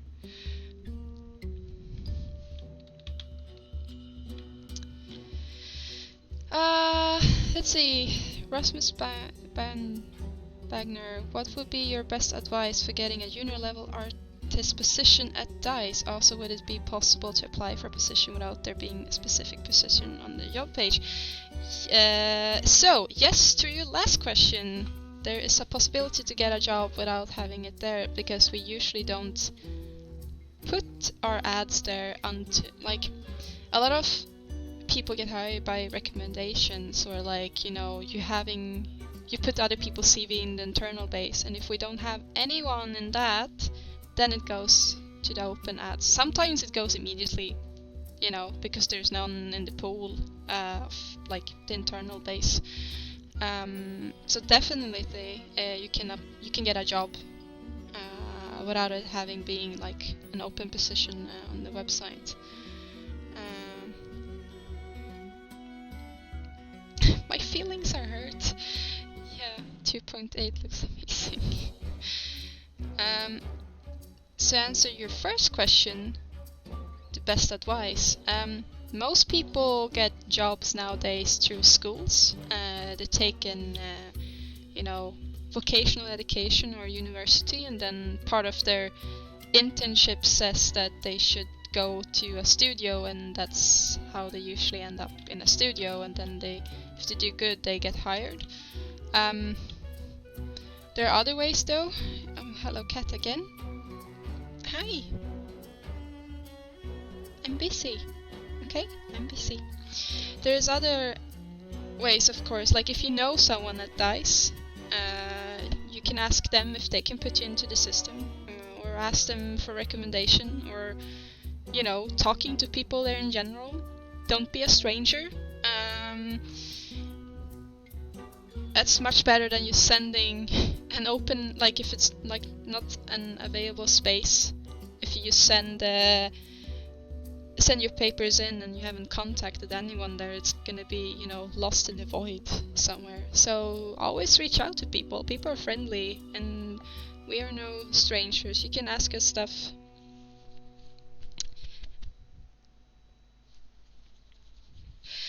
Oh, hello, Kevin. How are you doing? HR normally really do keep application. Can be cheaper to look at things that have already been sent than to pay for it to be posted. Yes, that's also a thing. As Volkiller wrote, if you send one in, and if you don't get anything now, the possibility of someone contacting you and having a look through that, rather than like posting another job opening, is quite high, due to costs and stuff. Oh no, you're welcome. You can, you know, ask more questions here, or you can join my Discord channel at the bottom and ask more questions there, or poke me at ArtStation. Are we done here, Kay? Are we done here? Can I put you down on the table? Can I continue my work? No? I'm gonna do that anyway. I'm gonna put you down here. Ah, cat hair everywhere. My shirt is starting to get more orange than black. You're good. How I am doing?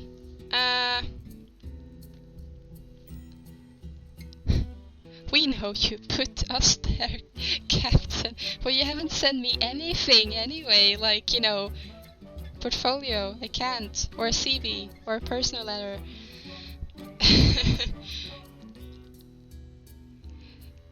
But I'm doing good.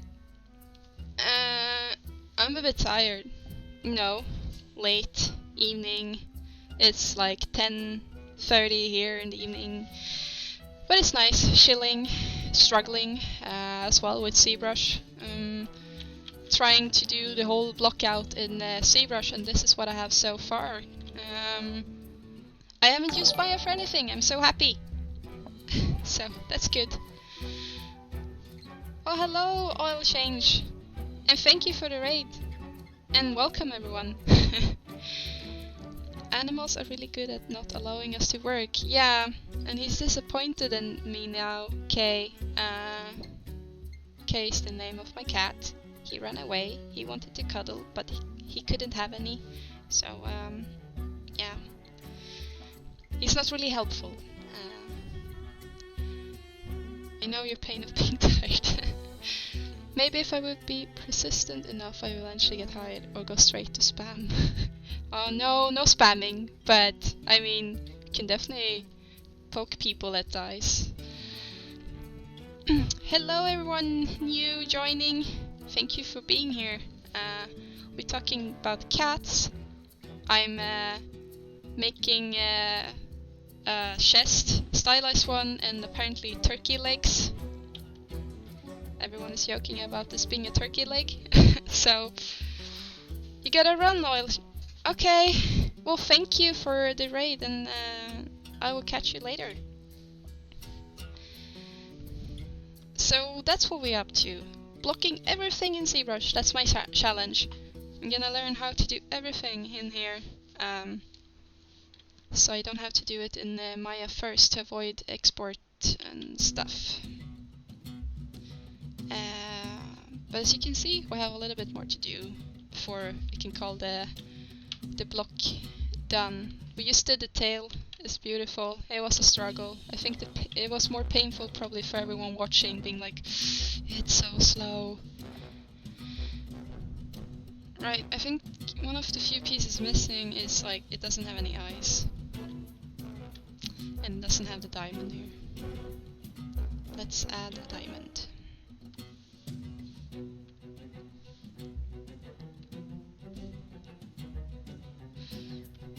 Where did it go? Oh, here. Okay.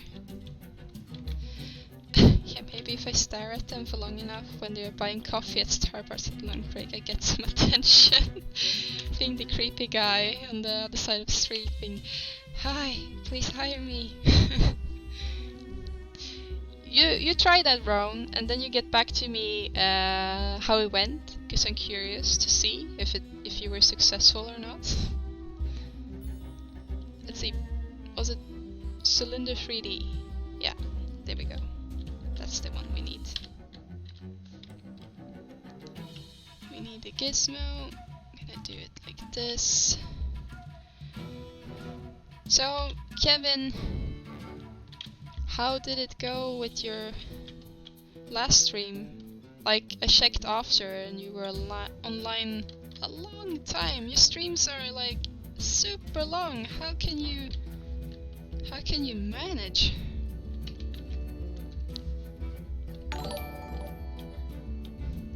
Oh, thank you for the follow, Ian. Appreciate it.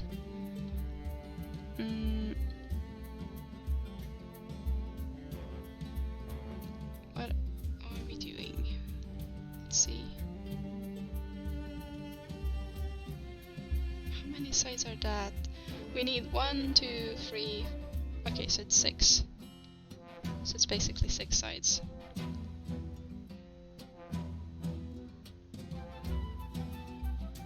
Oh, okay, we don't gonna use that. Oh. But we do want to have this one. Alright.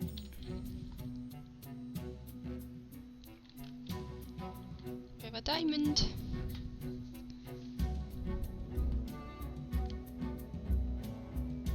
I just got my loot crate in Zbrush as lunch too. Thank you for the follow, Nolif Dev? Nolif Dev. Oh my god. Pronouncing everything bad. God, I wish I could stand modeling like this every time I see Blender interface. It makes me want to hang myself. I stream for like 5 hours. I will be dead in 2 years. Yeah. You're probably gonna be dead in 2 years. Do you mind if I Zbrush your gravestone and then 3D print it?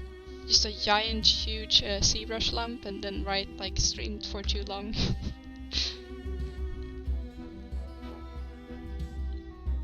You did not actually see me in real life, so you would you won't ever be able to tell the story about some crazy, creepy Starbucks guy here on stream.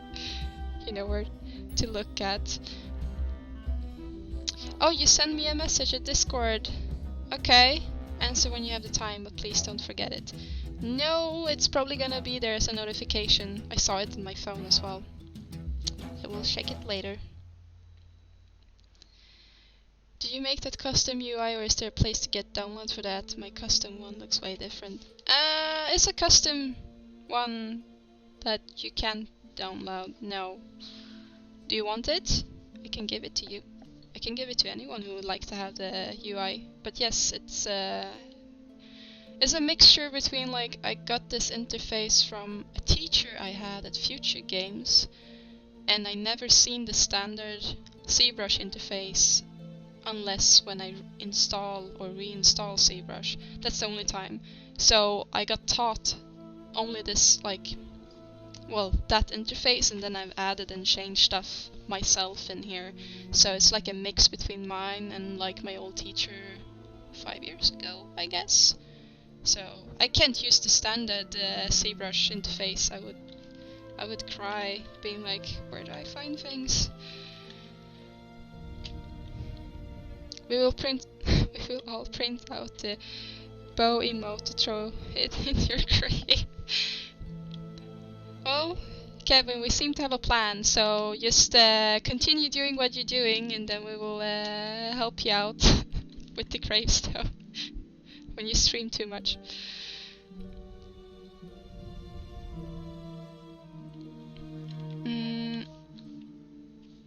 So we're gonna take C-Modeler here again. It's my new friend. And then we are going to use QMesh. Polygroup Island, maybe? Maybe? Right. And my other friend is the Edge Loop Complete. Let's see if this works. My god. I'm so happy that you told me about this, Captain. Oh, thank you for the follow, Aubrey Beardsley. I can't really see because the wind is so small in this place, but thank you everyone for following. I really appreciate that. I like the look of it. Seems really efficient. It's well, I would like to believe it is. So I have all the hotkeyed, like the brushes I'm using the most. I should hotkey now, you know, C-Modeler in here, but I'm lazy. But I could do that with enable customization and then add that. The different materials that I usually swap between. So we have a basic matte that, you know, has a bit more shine to it. So when you high poly sculpting, you can actually see where it will, like, you know, shadow and the highlights will be. And this one, we can see it a little bit more like crevices, and then the matte cap is just like nice to look at. And everything else I need here. Unwrap. I guess what I'm using is mostly these, you know, store morph and group visible and offsets. Yeah, and just to find this one quickly because I'm usually pressing buttons that I shouldn't on my keyboard, and then it changes color. So yeah, I don't know any other interfaces, and I haven't really looked at any, so I don't know how efficient it might be for other people, but I like it. What this is? What is this? It's a Zbrush chest. It's a stylized piece that I'm working on. So this is a concept. It's not made by me. I found it on ArtStation. It's a Russian artist. Do I have the name in here? Here, this is the artist, Elena Savchenko. Sorry for horrible pronunciation of names. So I'm doing that, and the challenge I have for myself is to make everything in Zbrush rather than going back and forth between Maya and Zbrush. So doing a stylized Zbrush chest, which we're gonna texture and make a game ready asset out of later as well when we're done with the high poly. So at the moment I'm in the block out phase, just like placing stuff so I can start sculpting. Hey, how's the loot box? Yeah, the loot box is doing good. Still a struggle to know where and how it opens. Like, looking at the design, I'm still very unsure how you open the damn thing. I love the pewter mat cap so much. It's an armored cow. Is that how I should explain it, Kevin, for people? Like, what is this? It's an armored cow with a turkey leg. Turkey leg.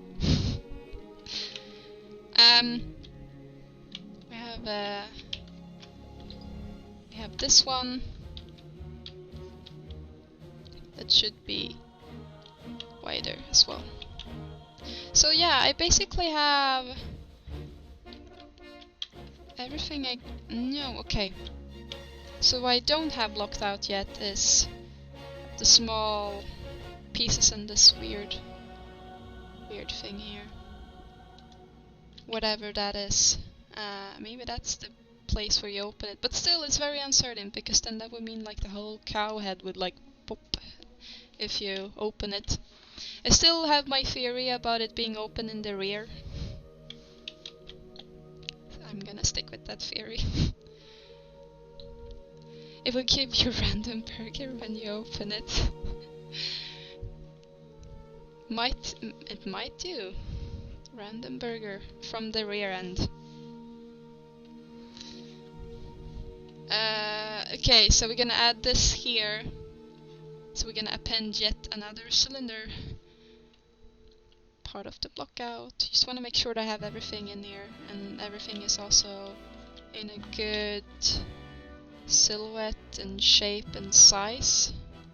So we have everything matched. But open pull chest.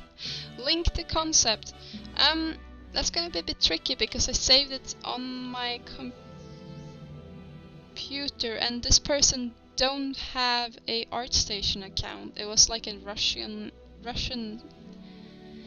Instagram, but I'm pretty sure you can. Let me open this a little bit bigger. Pretty sure you can find it by googling Smirnov School and then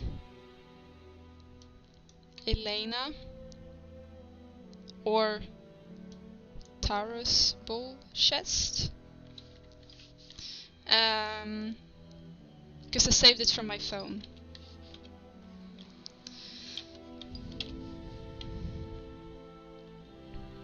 If I had a chest that would give me a random burger every time I open it, and it would be so fat. Me too. But only if it, drops often, though. If you only have it dropping every now and then, you wouldn't get too fat, right?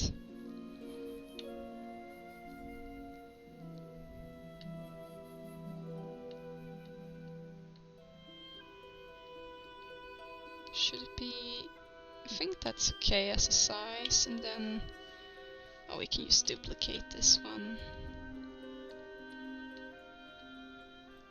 Guess we're gonna have to add them here on the ends.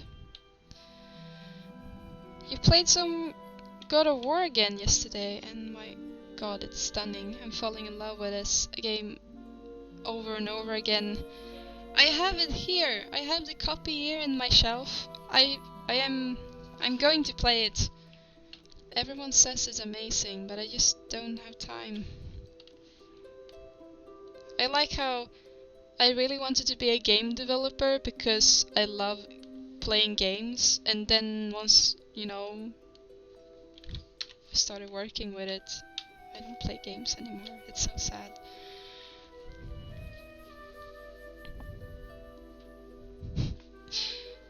We can fix that. Let's just make each key 10 euros. It's a loot box crate with hamburgers, and you pay 10 euros for them.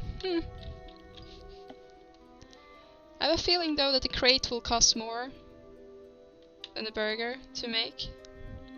Be right back. Right. See you soon then, Kevin. Once you found your passion working, there's no time for playing. No, but I still have the game. I borrowed it from a friend, so... I mean, it's there.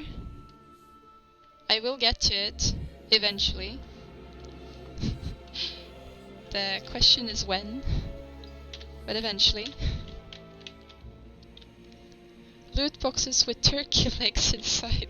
You can have like a cheaper version for people who don't want to pay 10 euros. Oh, wait, is turkey legs more expensive than a burger? Worth investigating. And then you pay for that and you get chicken legs. But yeah, you don't really have much time playing anymore, since a lot of time is suddenly spent on making stuff, and a lot of games also seems lame now. No, they don't. I have a list of stuff that I want to play. It's just the time. I mean, either I would do this, streaming, or I would play a game. But I would rather stream than play the game. So that's why I'm not playing the game, I guess. And the rest of the time, yeah, I do other things, like voluntary work and stuff, so that's why I don't have time. Also for me, I would like to have some time where you sit down to actually be able to enjoy a game and not, you know, run through it. So let's merge down. So if I have an hour, I don't feel it's like enough time to sit down and pick up a game and start playing. I would like to have like at least 3 hours to get into it and then like start relaxing and then playing the game.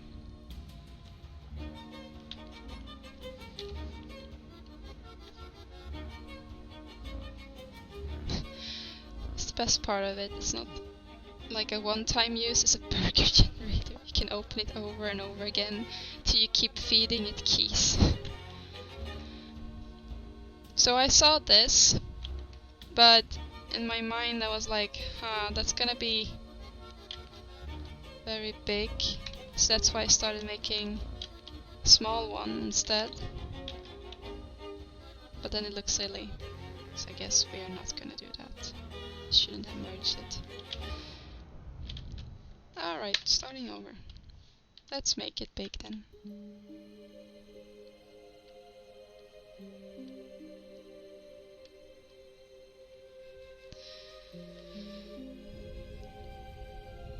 Loot box with dark, like customizable, of course.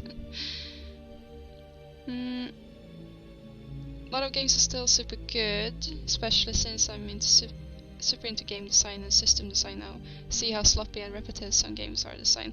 Well, I mean, yes, sure, you would notice, like, for me, I would notice every texture seam I ever seen in the game. Like, but I can at the same time understand, like, sometimes, not always, sometimes, like, why it's there. Maybe they didn't have time and focused energy on something else, and that was like a secondary thing to fix. So, but I get what you mean. You see a lot of errors that you wonder how and why people didn't fix it, and then also like it breaks sometimes, you know, analyzing stuff breaks the immersion. You can stream it so you don't feel guilty for not doing anything productive. I don't think anyone wanna watch me stream a game though when I'm sitting there confused about what the hell I'm doing, because that's usually the case. I'm confused. Or dying. Yeah. It's probably not too fun.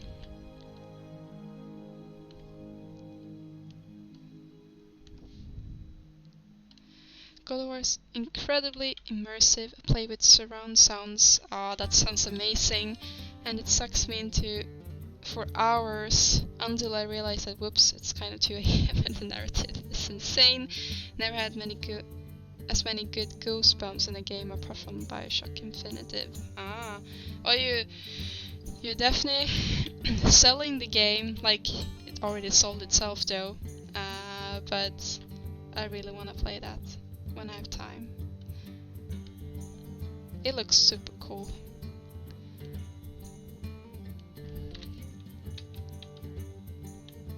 Alright, is this what we want? No. Should this one be fatter?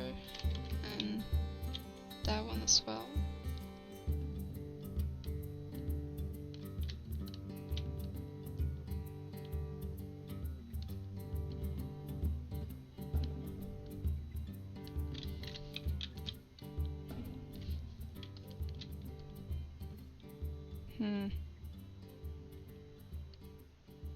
I guess it's because this one is actually shorter, and we should have more volume in this one if we want to make it exactly like the concept. And that's a question, do we exactly want to make it as the concept? I am gonna move this a little bit. There we go.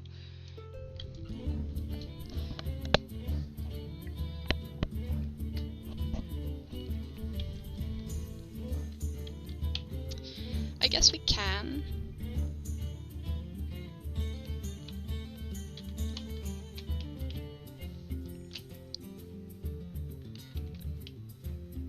Oh, I should probably... Right, should make it into another polygroup.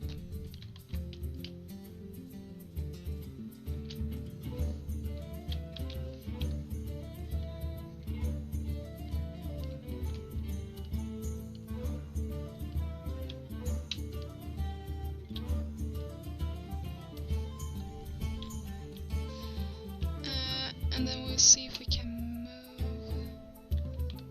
move this one a little bit.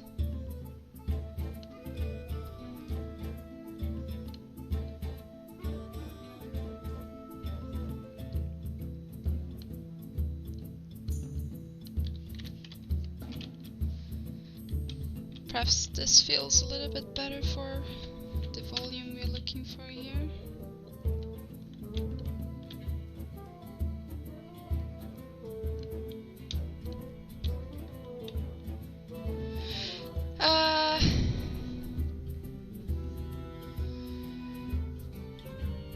Yeah, I would, no joke. Watch that. Really good idea. Maybe I would.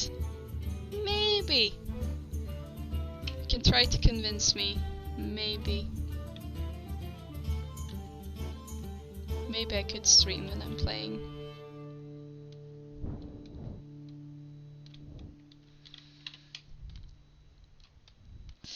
Is that... I would say it's a little bit better. A little bit.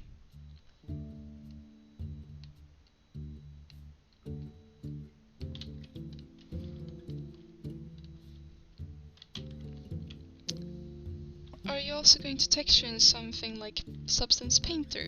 Yes! I will.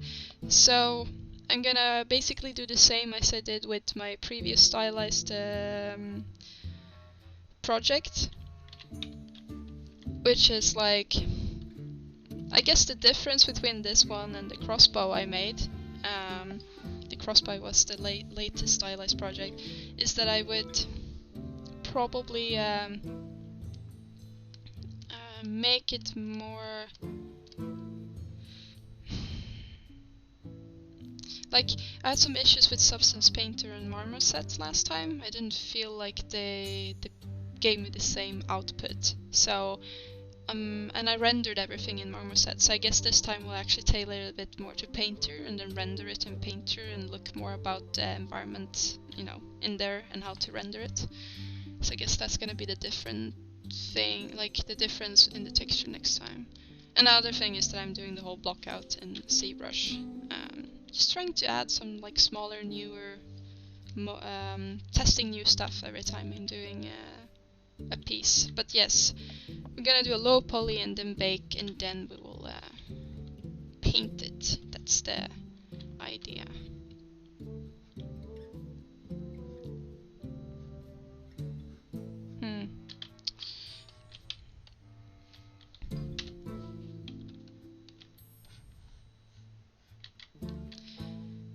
So I guess it's time maybe to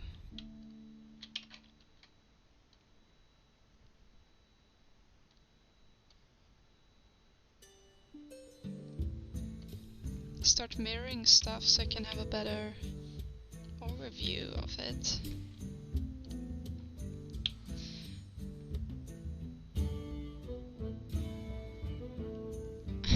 So I'm not the only one who's playing the Polish tapping. That was a beep beep beep to find. Some random Russian blog had it. Yeah. Yeah, exactly. It was hard to find this one. I think the concept is really cool, but it's really hard to come by. Good job on finding it.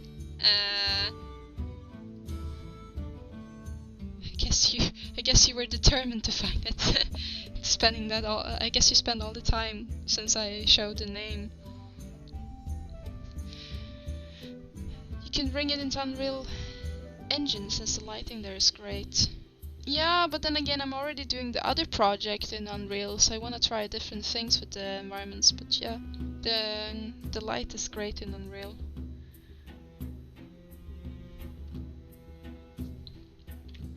Or I could try to render it in something else, I guess. Another cool new program. Hasn't been that many lately though. So it was a point where it came a new program every year.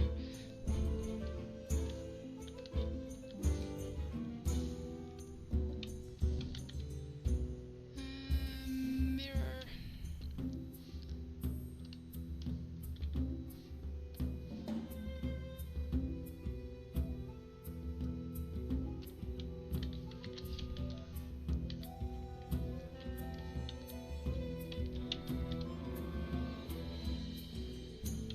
Guess that's pretty okay.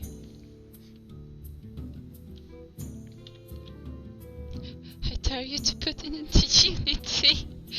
If I want to have a shit render, then yes, I would put it into Unity. Oh, sorry. I had bad experience with Unity. Did not like working with that. We had to make a VR game with Unity. Oh, the pain. Everyone loves it, but if you don't have any like special tools and it's just empty and nothing is there, it's very hard to work with. Very hard.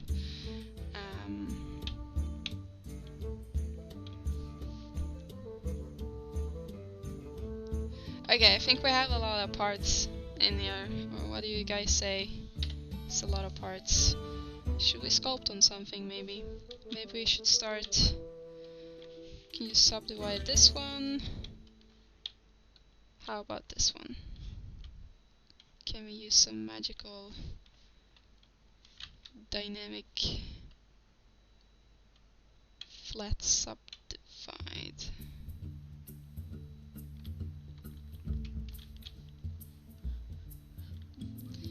I'll skip the flat. So what we can do is insert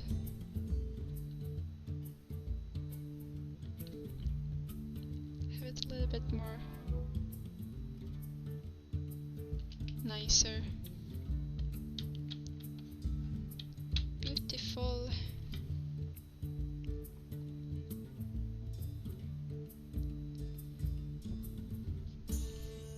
Oh, you're talking about Witcher. I played that. At least for a couple of hours, then I gave up. It was too big. Too big. The map was too big. Oh, it didn't have a backside? Okay. Then it's fine.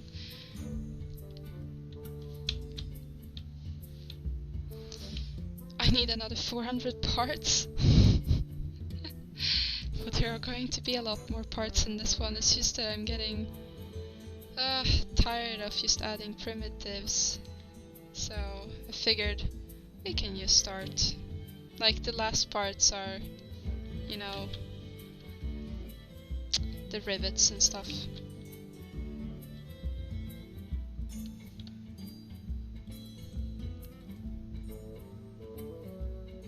side be ever visible? I guess we can...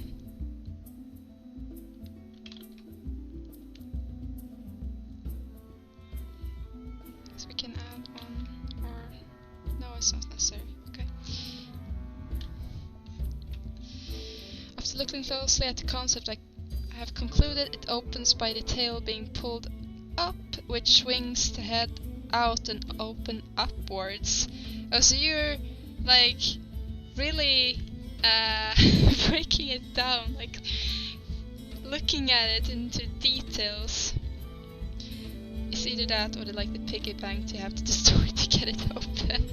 So you say you pull it open by the tail being pulled up. You mean that you do like this kinda on it? So you rotate it.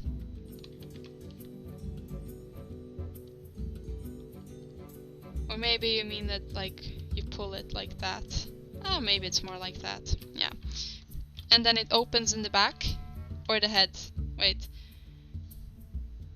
And then it swings the head out and open upwards. Oh, so the whole head swings and opens. Right. That's a pretty advanced mechanic. I mean, if I would make this in real life and I want to make it easy, I would just, you know, as you said, pull this and then the rear would open instead. But that's, you know, that's nice.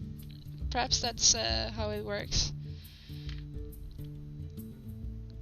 I think I asked you this before, but what will you retop in? Well, I would like to retop in Maya, that's what I usually do. But since we challenged, well, since I challenged myself to do it in Zbrush, like, as much as I can, maybe I should look into retopping it in Zbrush, but that would be painful. That would really be painful, because that tool is not good. Or it wasn't a couple of years ago. I need to plan a project where all I do is C-modeler. Oh, but we have a new jam, Kevin. You can make an AK-47. That's a thing now. Everyone makes an AK-47. You can make that in C-modeler.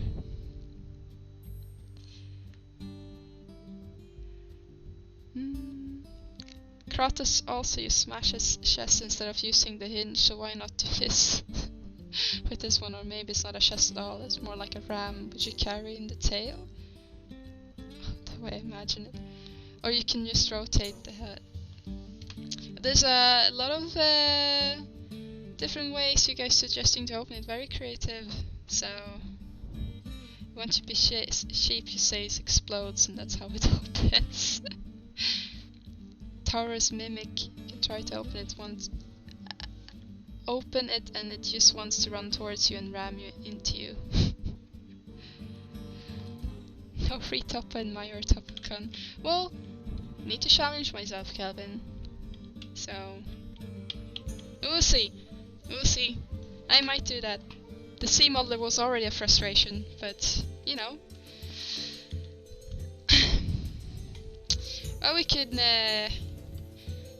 maybe we can make it explode. I don't know how destruction works in Unreal, but maybe we can look into that, because I'm doing destruction in Frostbite. Maybe it would be fun to actually blow this guy up. Or we just make it simple and it opens in the butt. AK-47 C modeler. Challenge yourself, but don't kill yourself. Let's have a look. Oh, you sent me a meme.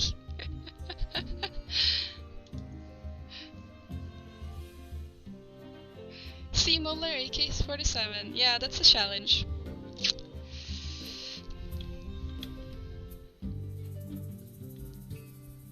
This is the button press for simple destruction.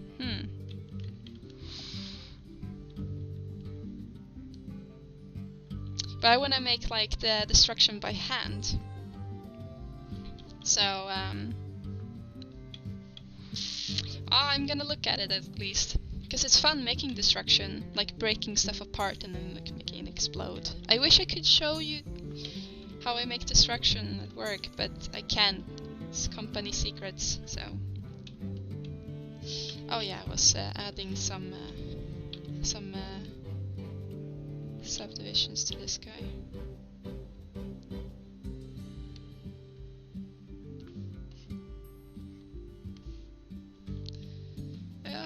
I guess that's enough to actually sculpt on it. This one then, dynamic flat. I don't want to have it like that this way.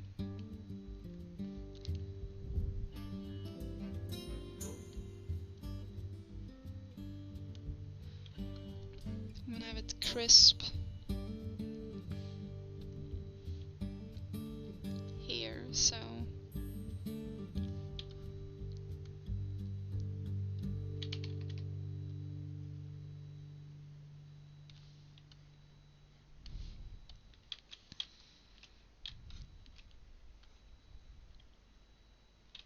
I guess that works.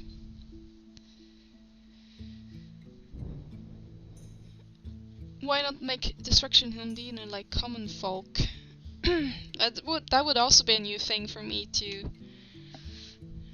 look into.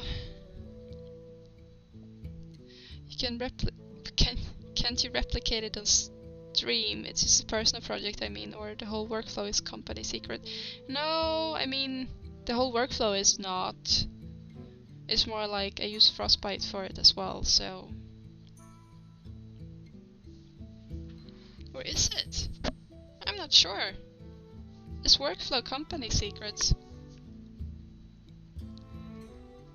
Kevin, how is it at EA at your place? Is workflow company secrets? Because I guess whatever you are answering is gonna apply at EA DICE as well.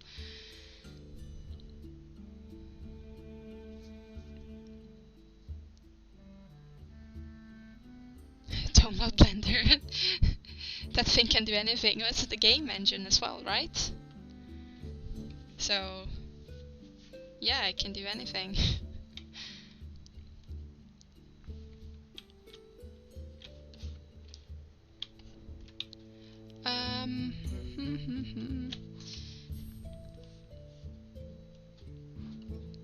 Well, this one we can use dynamic flat on, so.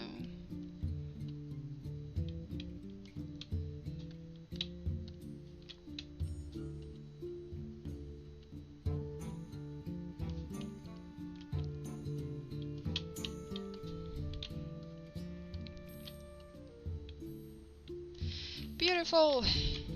It's so nice to see how it changes shape and then it's like blop blop blop, then it's like whew, smooth and nice.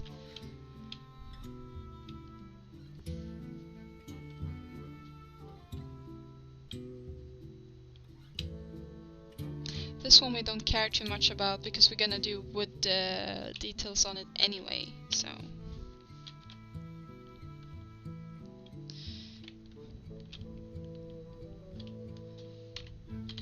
Guess what we want to do here is to actually add some details on the face.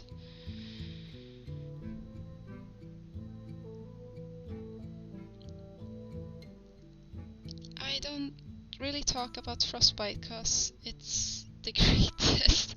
I wouldn't talk about the workflow that much. I'm sure it wouldn't be I'm sure it would be harmless though, still. Yeah, I guess.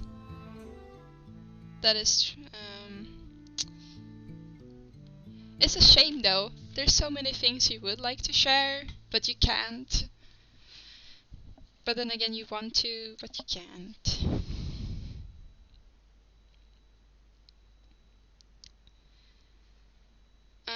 The whole jack of all trades, master of none, quotes explains Blender.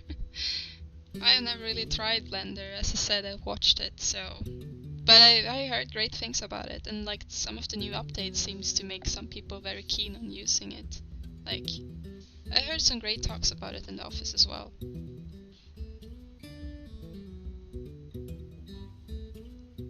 If you're unsure if something is a secret, you should probably be a bit guarded talking about it in wild. Yeah.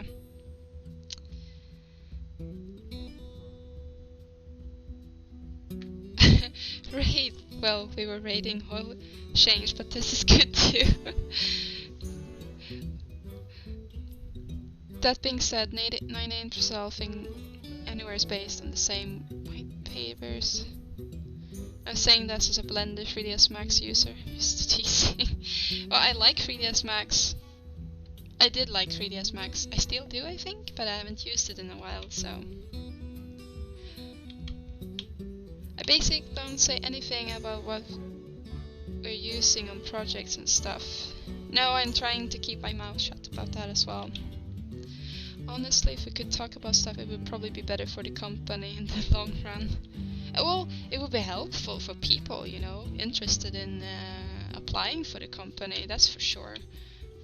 Instead of being cryptic when someone asks stuff. How should I make my portfolio? What kind of things are you doing? What's your workflow? It would be much easier if you could just tell people straight up, like, this is how we do it. So you don't have to feel stressed.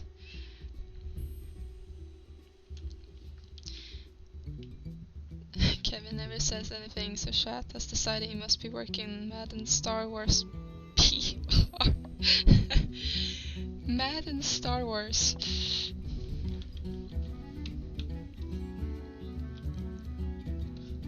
Or maybe Kevin isn't working at all. Maybe he's a secret, like, EA ninja or something. Or maybe he's the janitor, but he's very skilled in 3D. We'll never know, I guess.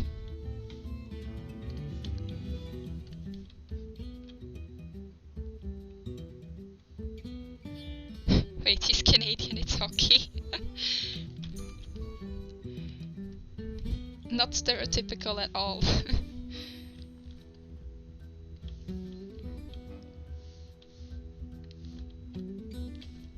Okay, let's add some more detail to this guy.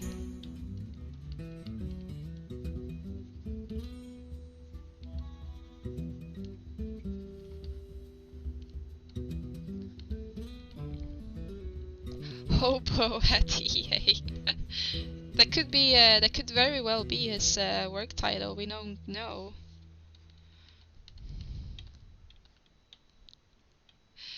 Oh yeah. Sir Digital Bacon is a company secret himself. I'm an Activision, Ubisoft, Nintendo spy at EA.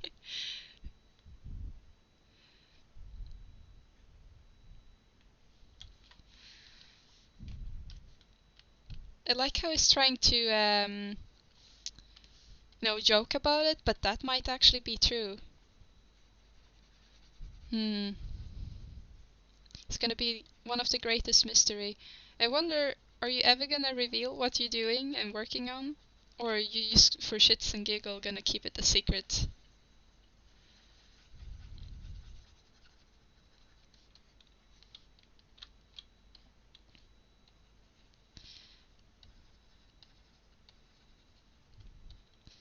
Someday.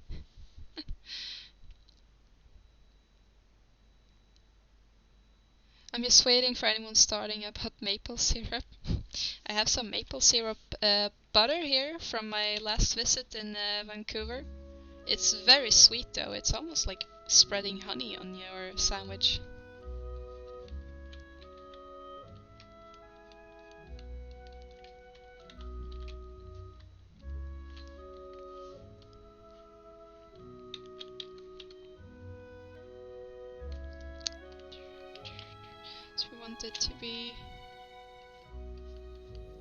Want this one to be cracking up here.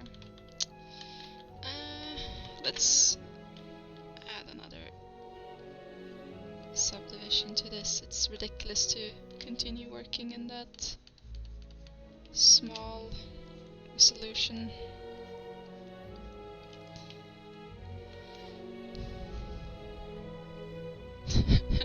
No need to lie. We know you both work on loot boxes all day. I mean, what else is there?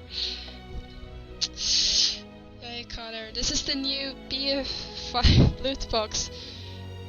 A Taurus, like a cow, armored cow, but it actually could fit in there. Battlefield now with cows. Well, we did have horses at some point, so why not cows?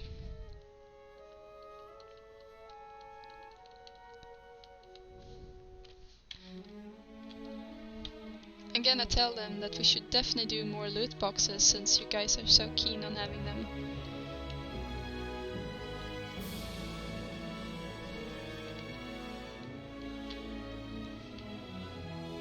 Like, yeah, no, everyone wants to have loot boxes. You got it all wrong. Maybe I should add this as an Easter egg in the level.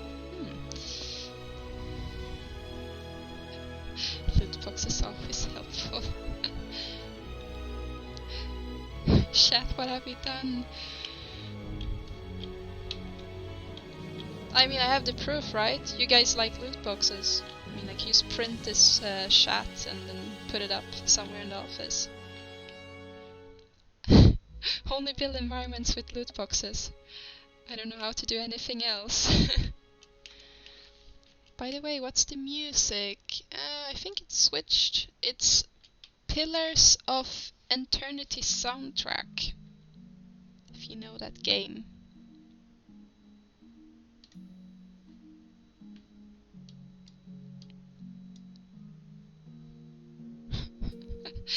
Battlefield 5, Ancient... No. So, War Chest? Are you welcome around? I barely hear it, actually, but I lowered the volume so much. I think I mentioned this before, like, I get, at a certain point, I can get headache from listening to music. I think it's nice to have a little bit in background, but sometimes it's like just too much. Actually, sometimes I used to have white noise in my headphones as well, just because I need to have something. It feels wrong to not work with headphones on, but sometimes it's just quiet or have some background noise with people talking or a subway or something. You just need something to be in there.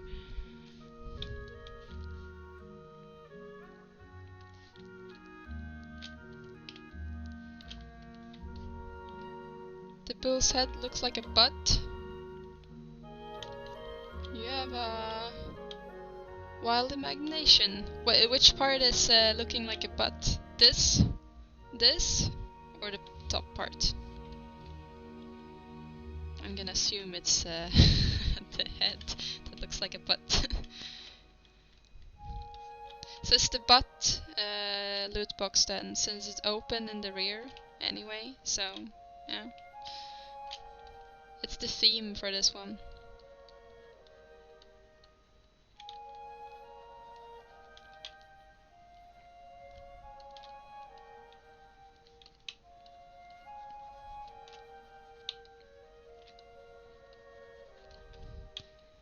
The general theme, the cow butt loot box. With turkey leg horns. You guys always make the things I'm working on sounding way more interesting than what they actually are.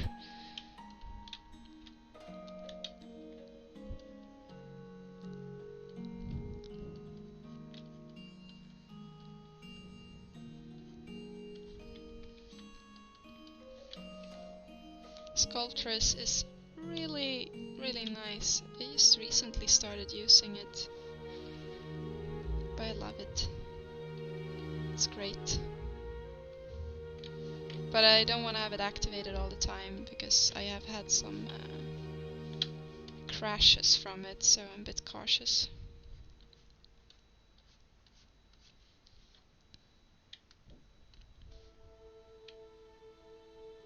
You just realize how interesting your work is. Is butts interesting and chicken legs? Or is it just funny?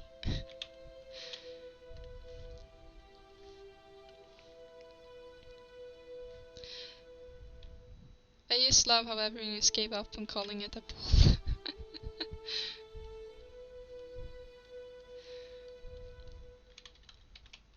But I love the design of it. So kudos to the concept artist Elena Savchenko. Yeah, that's apparently really hard to find. Hiding on the internet.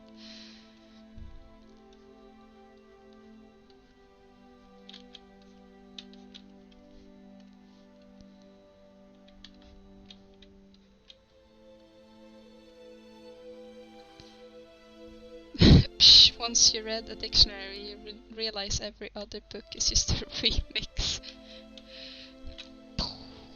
Mind blowing.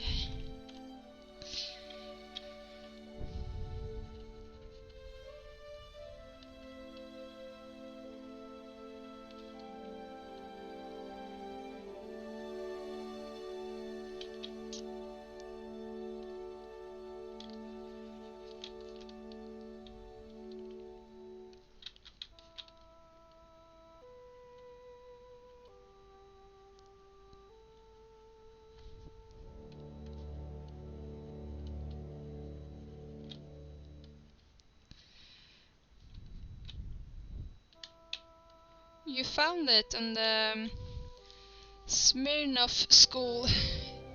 Seems to be a great concept artist school, actually.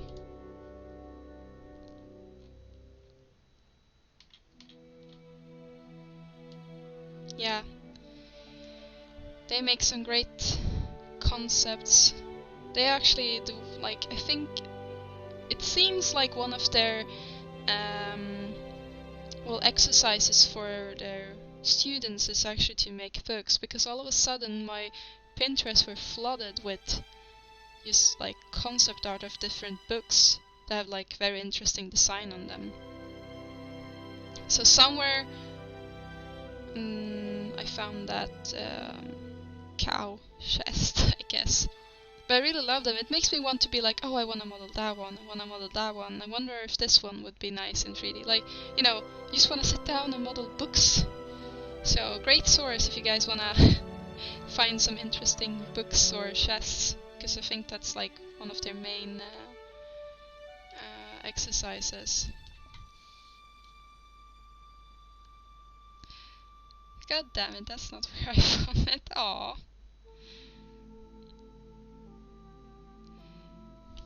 I want to see this one made next. Oh, this guy. Whoo! Well, it's very organic. I mean, with Sculptress, that's really doable. It's a cool concept. I agree. Oh, you have to go, Captain. I'll see you later, and thanks for popping by and teaching me how to use the masking edge loop thing in the C modeler. I was wondering, when you're making something from a concept, do you ask for permission or something? Like crediting the original artist is no-brainer, but do you actually reach to them? I try to do that. I have done that a couple of times. Usually they don't respond, even the big ones. I don't know why, but then what I usually do first is like have someone else made this or a similar thing, and then I take it from there. Like if it's like very common that people make 3D art from them, then it's usually okay. But I always credit them, at least. So, but sometimes I reach out.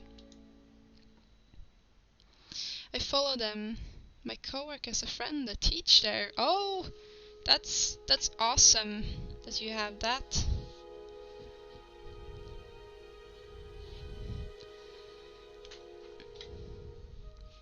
I wild wested. I make it and ask questions later. Yeah, like the skull barrel that I streamed previously. People asked if they could have my Zbrush files, and I was like, yeah, sure, why not? You can have my Zbrush files. But then I was like, wait, I'm not just distributing my own work, I'm actually distributing someone else's work. So I reached out to that artist asking, hey, would you mind me putting out my 3D files for someone to download for free and not taking any money for it, basically. But that artist never responded, so I didn't. You never know, so... And it wasn't that important anyway. But I reached out to ask there, but I didn't ask if I could use concept to the in the beginning. But I did. Every time I posted, I always credit the concept artist, regardless of how many times I repost it.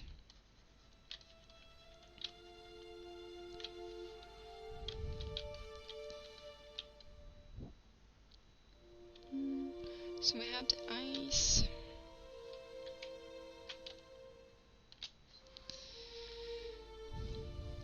I mean, as a concept artist, it's really flattering if you post tons of concept and then the artist actually makes it in 3D. Now, if you're making money off the work, that's a different thing. Yeah. So that's why I was a bit conflicted. If they would be okay with me putting it out for free, because I wouldn't make money on it, but you know, still just distributing it when it's their like original concept, felt like that's like a gray zone. So I didn't know if I should or not, especially when she didn't respond. So.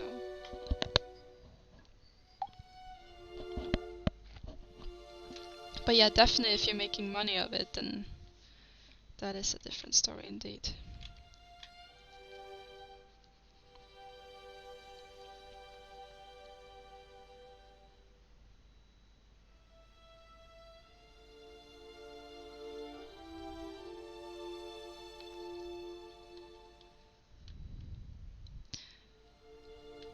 Yeah, I guess as long as it's a personal piece for fun, it's okay.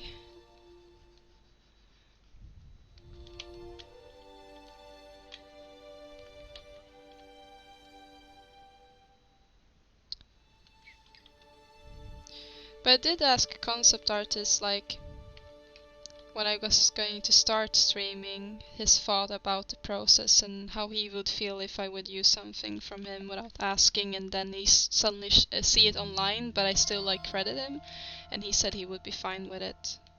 And he's been working in the industry for a long time, so I based it on what he said as well.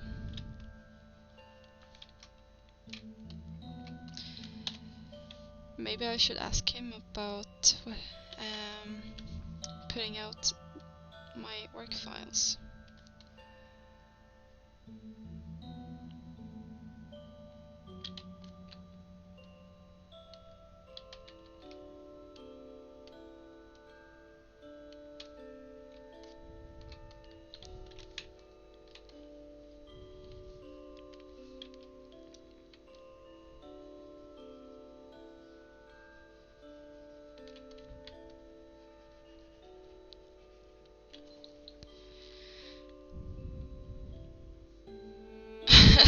Can't help but the eye mask, it really reminds me of the Viper's mask from Overwatch.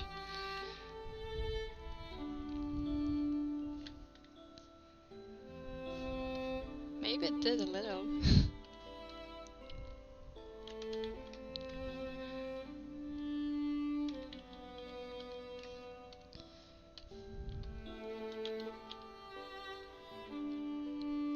Worst case scenario, just challenge them to a fashion Pokemon battle and throw down old skulls style. Like, put up the work file, then like, no, I want you to take them down. Challenge me! And then you take up your phone and play Pokemon Go, throwing Pokeballs at each other. It's not really a proper fight in there anymore. I guess the Switch game has a proper fight in there.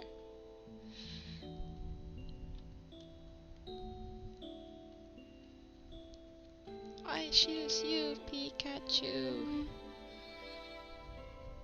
I had Pokemon Red as my first Pokemon game, and I choose Charmander.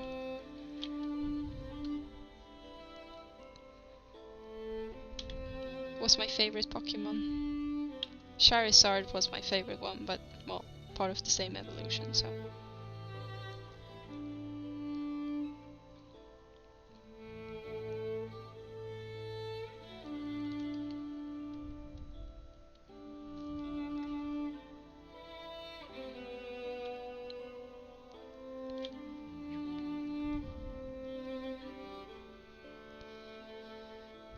Or Beyblade battle if you're feeling extra angry. Oh damn, that was really a long time ago that I watched it. Beyblade. Didn't really feel like it took off the way that Pokemon and Digimon did though. At least not here. No, grab an old Game Boy and link a cable and let's be hardcore. Well, then I need to meet that artist as well to do that.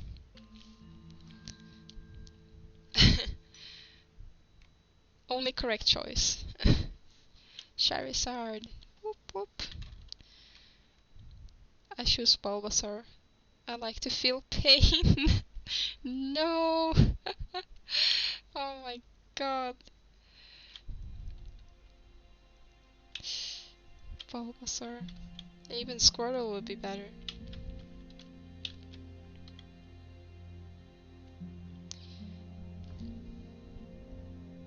Now just tape a 9-volt battery to a hamster and have it attack. You guys are horrible. It's a horrible suggestion. Tape it to a hamster. Did someone say Beyblade? Who wants to challenge me? Did you have Beyblade, Aslan? Like, toy? Or did you just watch the show? More into Bakugan nowadays. I've seen a lot of it, but I actually, as I said, I don't have time. Don't have enough time. So I haven't followed that either. I feel so lost sometimes. It's like we had a hand raising today, like everyone has seen Breaking Bad, right? And I like those who haven't, raise your hands, and I'm like, and they're like, just get out of here. Like, oh, I missed that one as well. It's pretty funny. I think we were 3 people or something who haven't seen it. Everyone used to assume everyone had seen it. Nope, not me.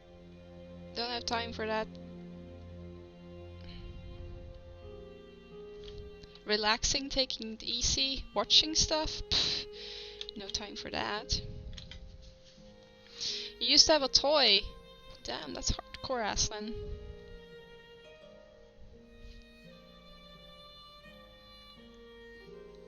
You cannot get banned.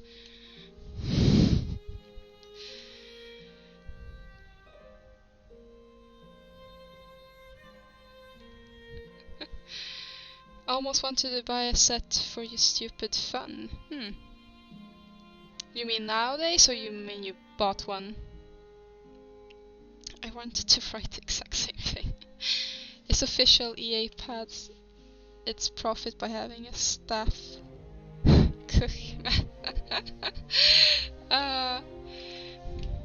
Oh, not really. But someone asked if we've seen the show. I don't have too much time for TV shows. Aw, no, me neither. There's a couple of them that I would like to watch, but I don't have time. Sadly enough.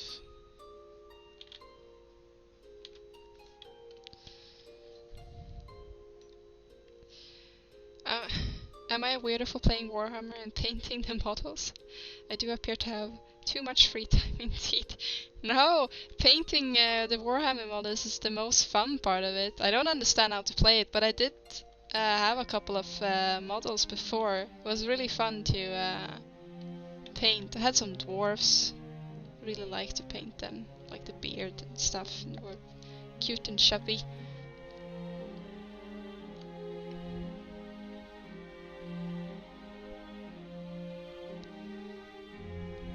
How do you know our secrets? Kevin asking. Maybe you're a bad ninja, Kevin. Like, Maybe you're leaking stuff when you're running around in the office, being all like ninja and stealthy.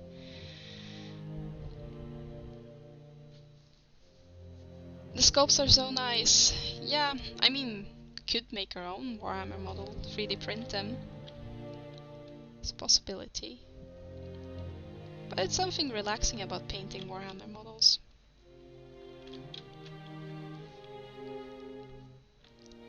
The game got quite simple to pick up since over a year. Oh, okay.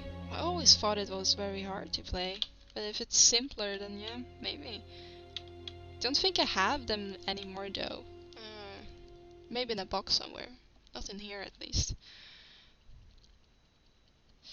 Wow, the EA loot boxes and meth are on this about the same level.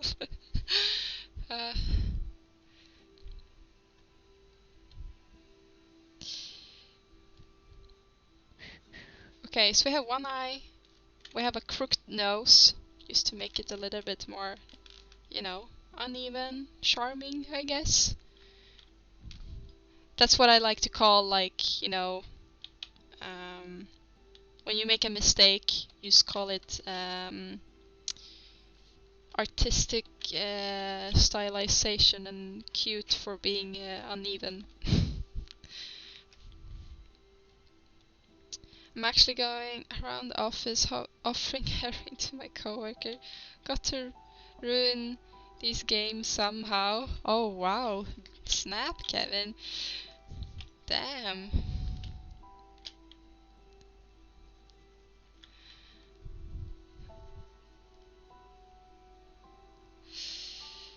Coming into your work tomorrow and your desk is gone for saying that.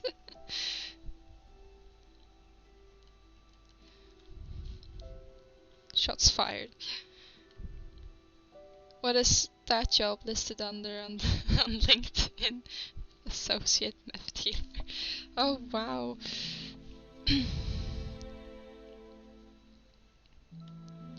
Happy accidents. Yes, happy little clouds.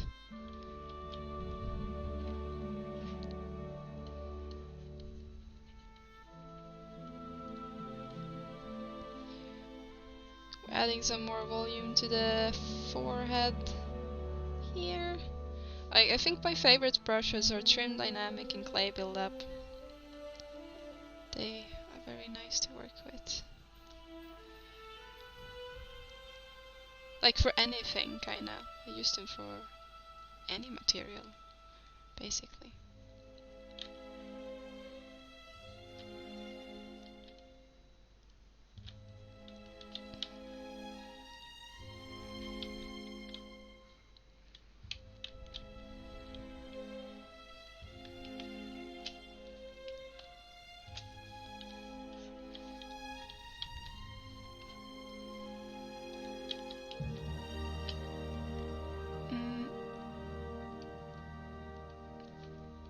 Guess detailing is it's time for that on this one.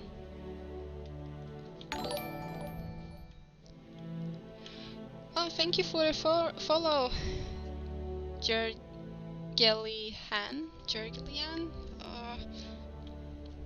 It would be nice if it had like a voice or something pronouncing all the names, so I don't butcher them. But thank you, appreciate that.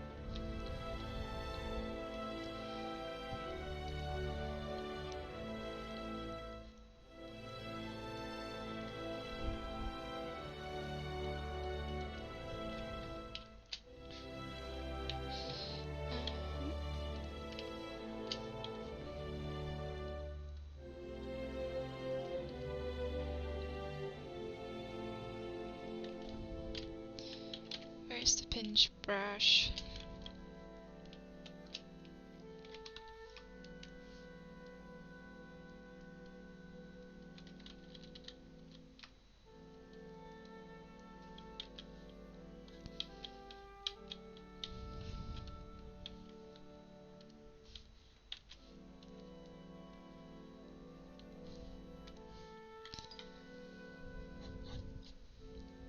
What's the music now? I think I heard that before. I think it's the same Yeah, it's still Pillar of Eternity, so it's still the same. Though more specifically, the soundtrack itself, it's called Twin Elms. So Pillar of Eternity, Twin Elms. That's the music currently.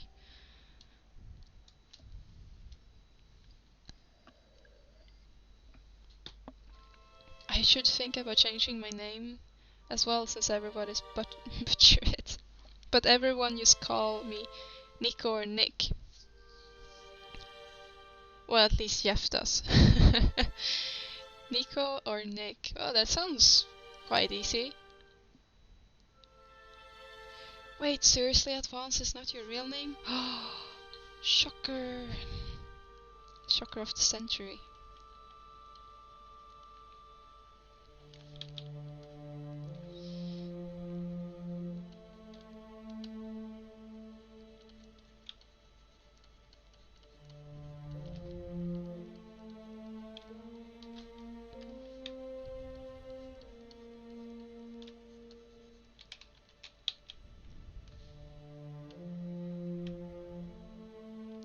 Not right now. Maybe I should hand in an official request to change it. I don't know how Germany would like that though.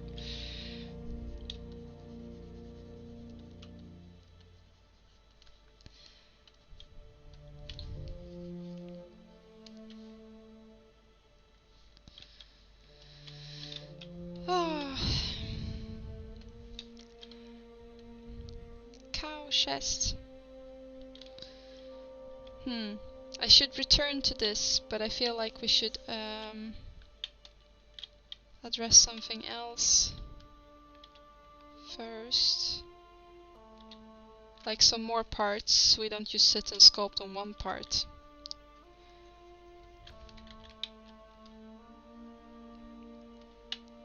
So I feel like this one should be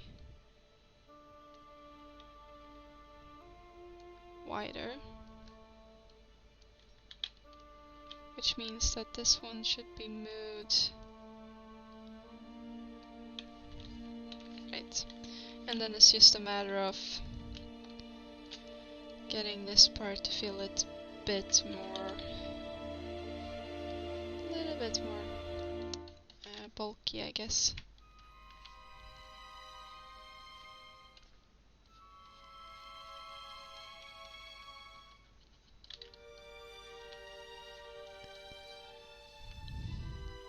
You can legally change your name now if you have a second name, so since my second name is Joshua, I can officially change my name to that.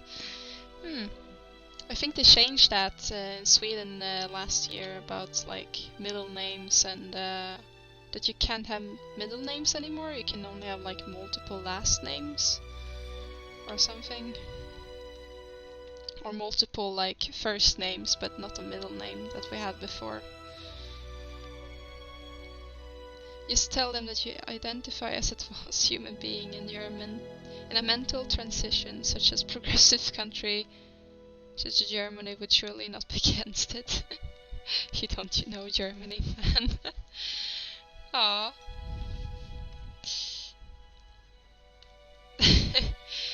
That's quite funny. I think you can kinda change to anything here. Well, not anything, but a lot of things, like sunshine in Swedish sounds ridiculous, but apparently you can name your kids Solstråle. So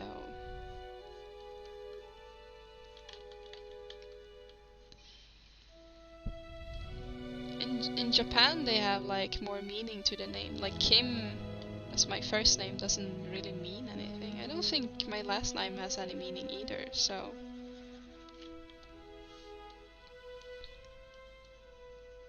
it's a bit boring that it doesn't really mean anything. Can I change into a lamp? Can I change it into a lamp?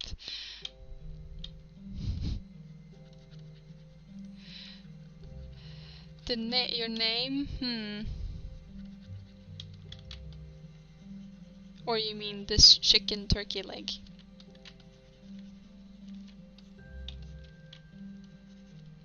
I'm being silly.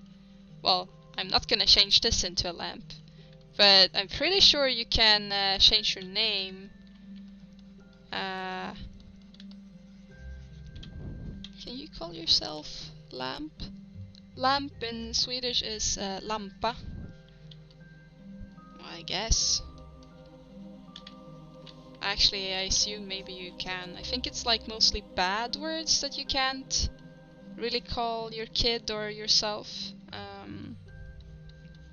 Otherwise, I think you can actually change it to objects like that as well. But you can't change your name into like well-known people or brands, so you can't call yourself IKEA, unfortunately. Just moved to US, people are apparently naming the children emojis there. I had a friend named Lamp, and he just sucked energy out of any room he entered. Aww. Jokes.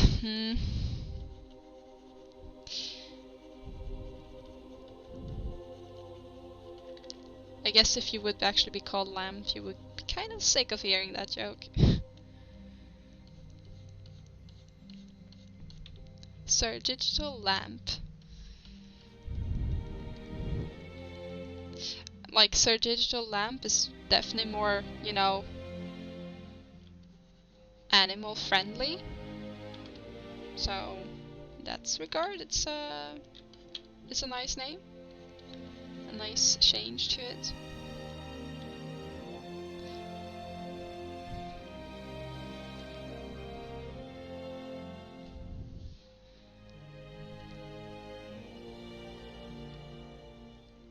Anden I lampan sounds Finnish. The genie in the lamp. That actually sounds more Swedish. Anden I lampan. There's someone in Germany where his last name was Fick. Oh. And he was prohibited to change his name for whatever reason. What? What? He couldn't change it from that? Pete, I won't be after me now. I would name my kid as Kevin, for example, but all the letters would be silent and would be pronounced just as... Oh. Well, I've been asked if my name spells with an X. Like Sim, I guess, or with an C. And I'm like, who the hell would spell Kim with an X? And they're like, well... Hip people was the answer, and I was like, what? No, just a regular K, please. I'm just curious who thought it would be nice to have like Kim, same pronunciation but with an X, like just to add to the confusion.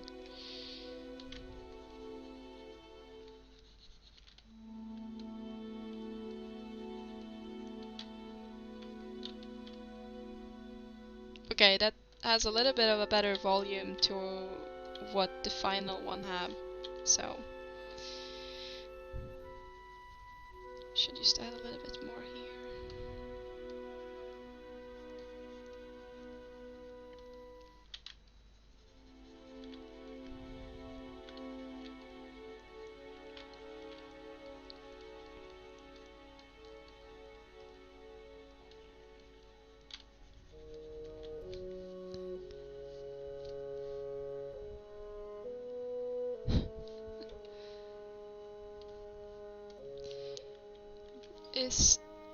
You said that would have been a burn from my stream.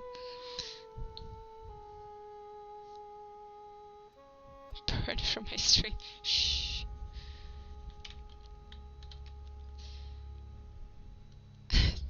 Peter has a lot of work with Crocodile Dundee right now, so you're good.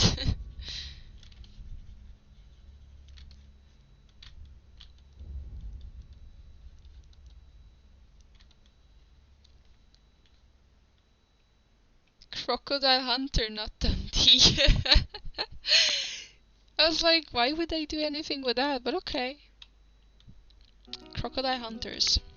So you're telling me that I'm not allowed to change my name to Jävla in Sweden? No! They wouldn't allow you, unfortunately. That's a swear word for anyone who doesn't know that word.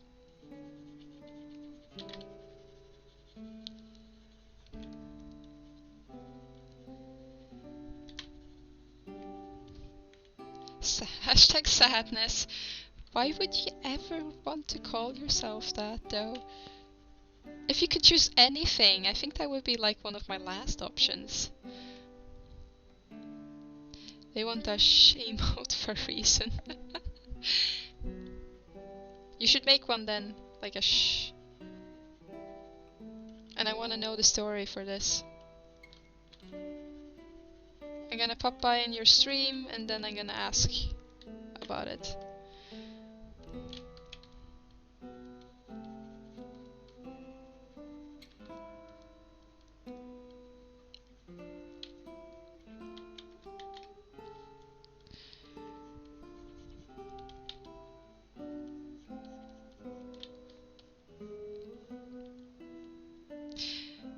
What does it even mean? You mean jävla, the swear word? Well, it's kinda like a derivation of the word hell, I guess. Like the place, but you know, more like... So in Sweden you usually swear with religious word, I guess, compared to in the Netherlands where they actually their swear words where actually you would curse someone with cancer or syphilis. I was like, what? So in the street, if you would like almost get run over by a car, instead of like screaming any other like swear word, you would be like cancer. And you're like, what? But that's like how they swear there. So, and I think our swear words are more based on religion, like hell and the devil and so on. So I think that particular word jävlar is like it's based on devil, which is djävul in Swedish. Yeah, I'm not sure about exactly the history, but it's like it's not nice to say that. This stream turned out to be longer than you planned. What time is it? Oh, it's 12. Yeah, I don't know. I think I got a second wind, Aslan. Like, I'm usually, like, at 11 being like... and I kept going for another hour. Damn. Don't know where I got that energy from. Can I name myself Fläsk, then? Pork. Yeah, Fläsk is pork in Swedish. Maybe? Good question. Not sure if you can. But if you send in like an application and they would like reject you, you can always be like, I feel like not included in the society, and then, you know, say some random words and they would probably have to approve it because you would feel excluded. They take very harsh on those things, so I mean you can probably fight for it. It's cause some people need to sleep and I'm loud. No. Yeah, I would say damn is a good thing, like, to translate it for. I'd love to see some more yelling. I hope you kids get cans on the street. Aw, that was quite harsh. I feel like that's very harsh to say, like, people yelling like syphilis, and you're like, what? Cursing someone, like, I hope you get syphilis, and that's like really saying something nasty to someone. Canadian swear word aren't too interesting now that I think about it. Aren't you swearing the same way as like used in English? You know, like hell and yeah, any other like swear word, I guess. Unite, night all. Yes, I am. I prefer working during the night. Why can't we have the society in that way? Why can't I go into work now when I have the energy? That would have been nice. I got the energy from the turkey leg. Yep. Sitting here, energizing me.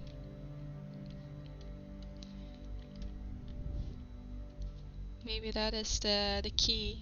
Sculpt turkey legs and you get energy.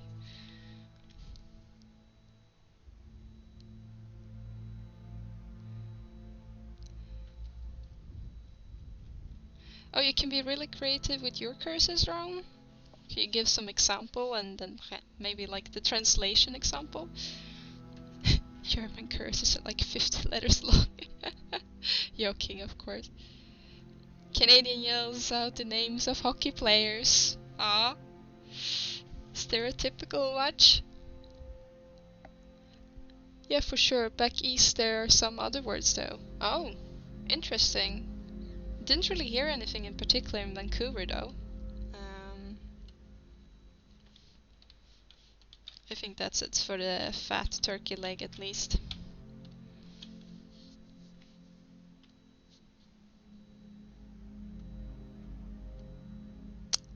We will probably have that as number 2. Become the night card. No, I wanna do game development, but at the night.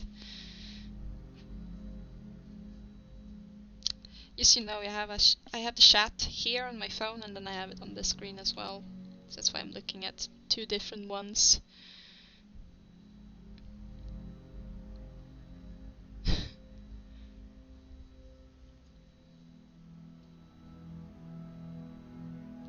You used to learn German at elementary school? Wow, that's very early. Bet you're gonna look it up now. Canadian swear words in the East. Kevin is a modern insult in Germany. It's not every day you can be an insult, Kevin. It's like a achievement unlocked.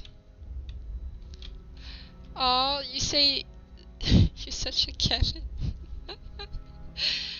Oh. That's funny.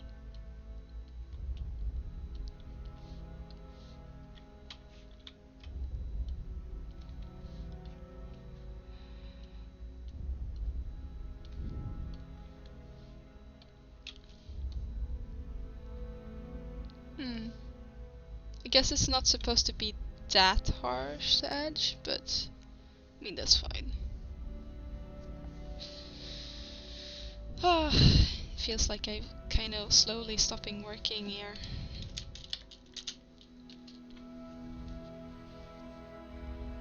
It's also the name of every guy in a commercial. He's usually getting yelled at.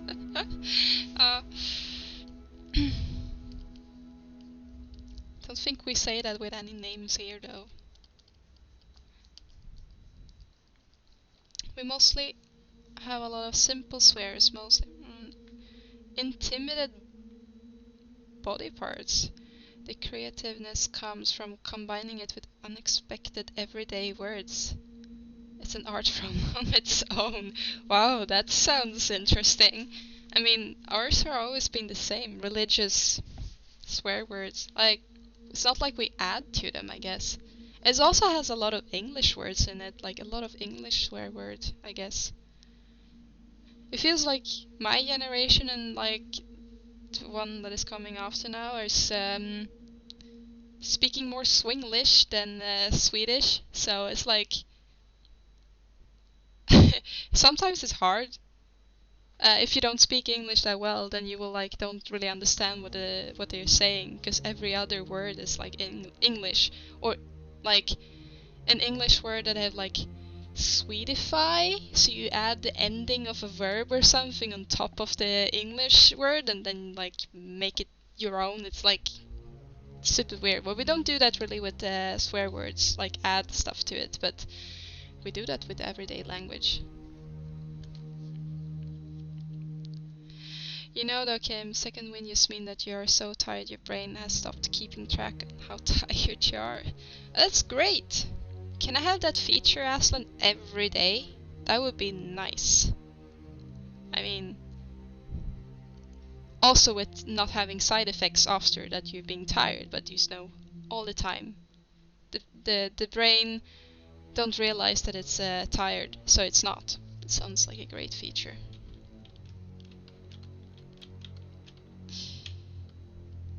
Shut off a feature.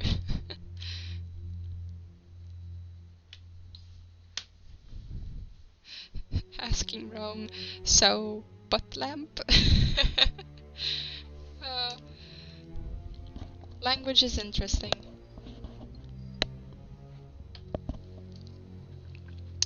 Well, I guess this is as far as it's gonna get, you know, in this time.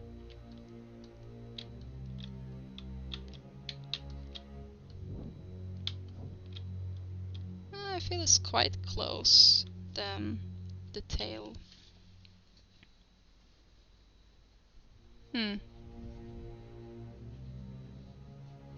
So gonna sculpt some more next time on it. Like the details at least. I once heard a guy on Subway say I'd rather suck a donkey dong than sit next to that filthy pig. What? That's very elaborate description. If it sounds hard, that's because it is. It sounds funny harsh in a way. It's like silly. I wouldn't really take it seriously. That reminds me of like the angry video game nerd. His videos that he would rather blah blah blah than playing this stupid game. If you've seen that one, like seen any of his series. That's kind of what it sounds like, and that's just like stupid fun.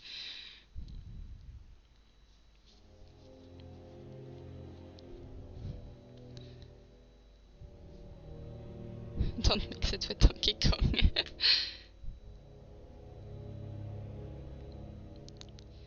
You will wake up drunk on tiredness. Yeah, I kind of felt that way today, Aslan. I just went to work, and then when I sat down in my chair in front of my desk, I just like suddenly, you know, like, huh, how did I even get here? Like, I couldn't remember how I got to work. That's how tired I was. I was just like autopilot to work on the subway, and then you sat in front of your desk being like, it's a wonder, like, that I didn't get run over by a car or something, that I stopped for the red light and, yeah, you know, and actually went off at the right station.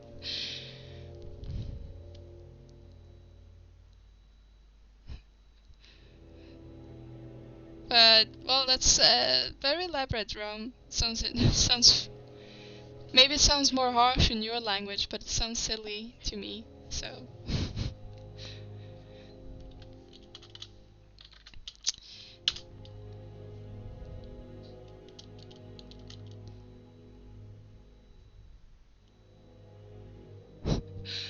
Wow, the discussion you suddenly turned into something else. Those things are as big as an arm. I can't be the only one tired right now. Autopilot can be dangerous, Kim. Yeah, I know. No accident yet, though. Fingers crossed.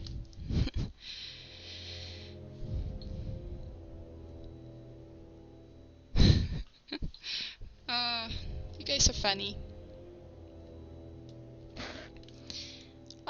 Okay, well, I guess I'm not gonna work on this anymore. Can still hang out a little bit if you guys want to continue talking about donkey dongs. Maybe we should actually raid someone. I haven't tried that since my miserable failure. Like, I think I made it once, but then failed all the other times. Are someone online this time? Let's see, is someone even online? Let's move all the windows so I can actually see what I'm doing.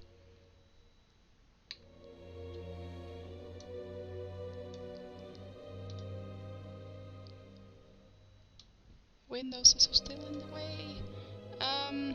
Okay, so let's go into art. They made it easy to raid now.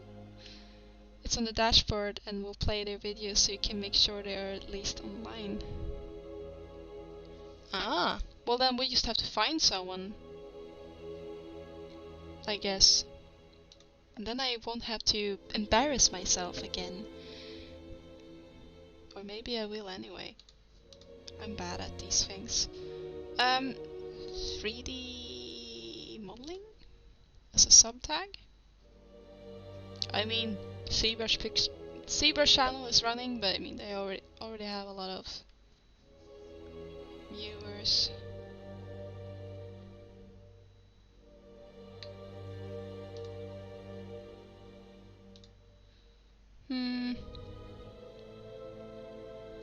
There is someone. Wow, there are so many people streaming. I'm gonna do this, so you guys can help me choose. There are like, I have myself. We have a ES. Is that Spanish? Oh, someone is following now. Oh, thank you for the follow. Or no, wait, it's a raid. What? Were you about to raid someone else? From Casper. Oh my god. Here I am looking into someone I'm going to raid, and then I get a raid myself. Thank you for the raid. Like, just exactly at the same time. You're from Spain, okay. Let's raid with raid. Ah, yeah, we should do that. Now it's a double raid. How is it going? It's going good. I'm actually looking into raiding someone myself, so you guys just joined another group that is going to raid. That looks amazing. Thank you. It's a stylized little, was it armored cow chest? I think that's what we concluded in the end of the discussion about what it is and what it's not. So, still ongoing discussion on how we are, how you open the chest though. Like if it's in the in the rear or it's from the head. Not sure yet. The concept is not very clear. But hey everyone that is new here, and thank you all for the follow. So let's take this raid party and raid again. So anyone has a suggestion? I guess we're not raiding you then, because we were looking into raiding you. So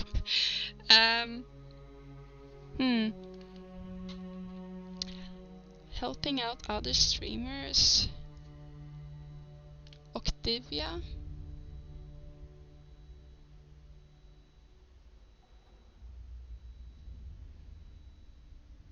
Yeah. You should message the concept artist. That is an armored cow. Yeah. Molding the Apis Legend loot bot. A loot bot, guys.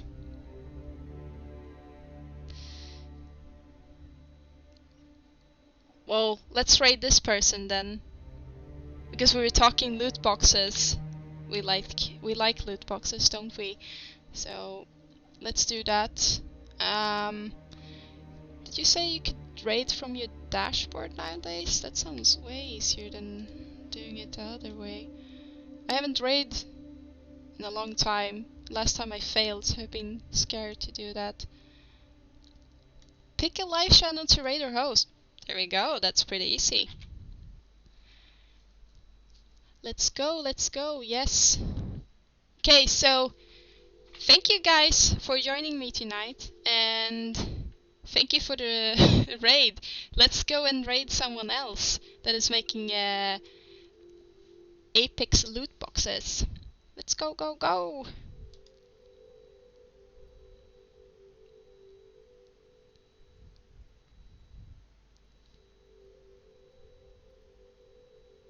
1, 2, 3.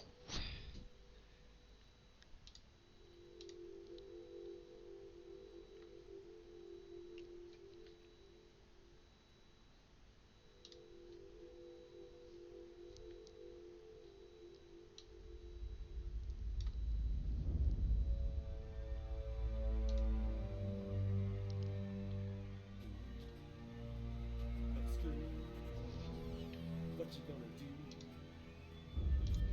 It's gonna take it over you, can't you?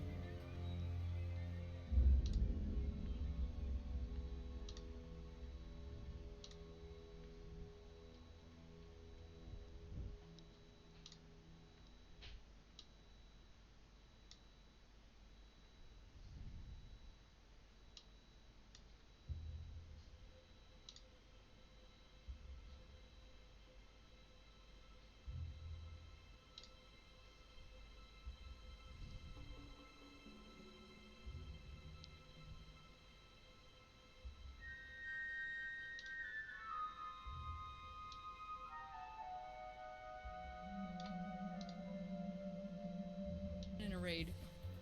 Avachan, oh, thank you so much for the raid of 30 Techno Vikings. Much appreciated, my friend. Nice to meet you. I don't think I've spoken to you before, but thank you so much. I appreciate it. I hope everybody coming in, I hope your Tuesday is going well. I am OC Diva. I am modeling this doodad for a streamer named JustKid for his stream. But much appreciated, Avachan, for the raid. How you doing, Asian? What's up? What's up, Casper? Oh shit. I'm gonna get a little wiggle for Casper Live. Sometimes it's hard for me to wiggle while I sit, but thank you so much. I hope everybody's doing well. Like I said, we are modeling the loot. Was it the loot pod? It's got some kind of name. I don't know.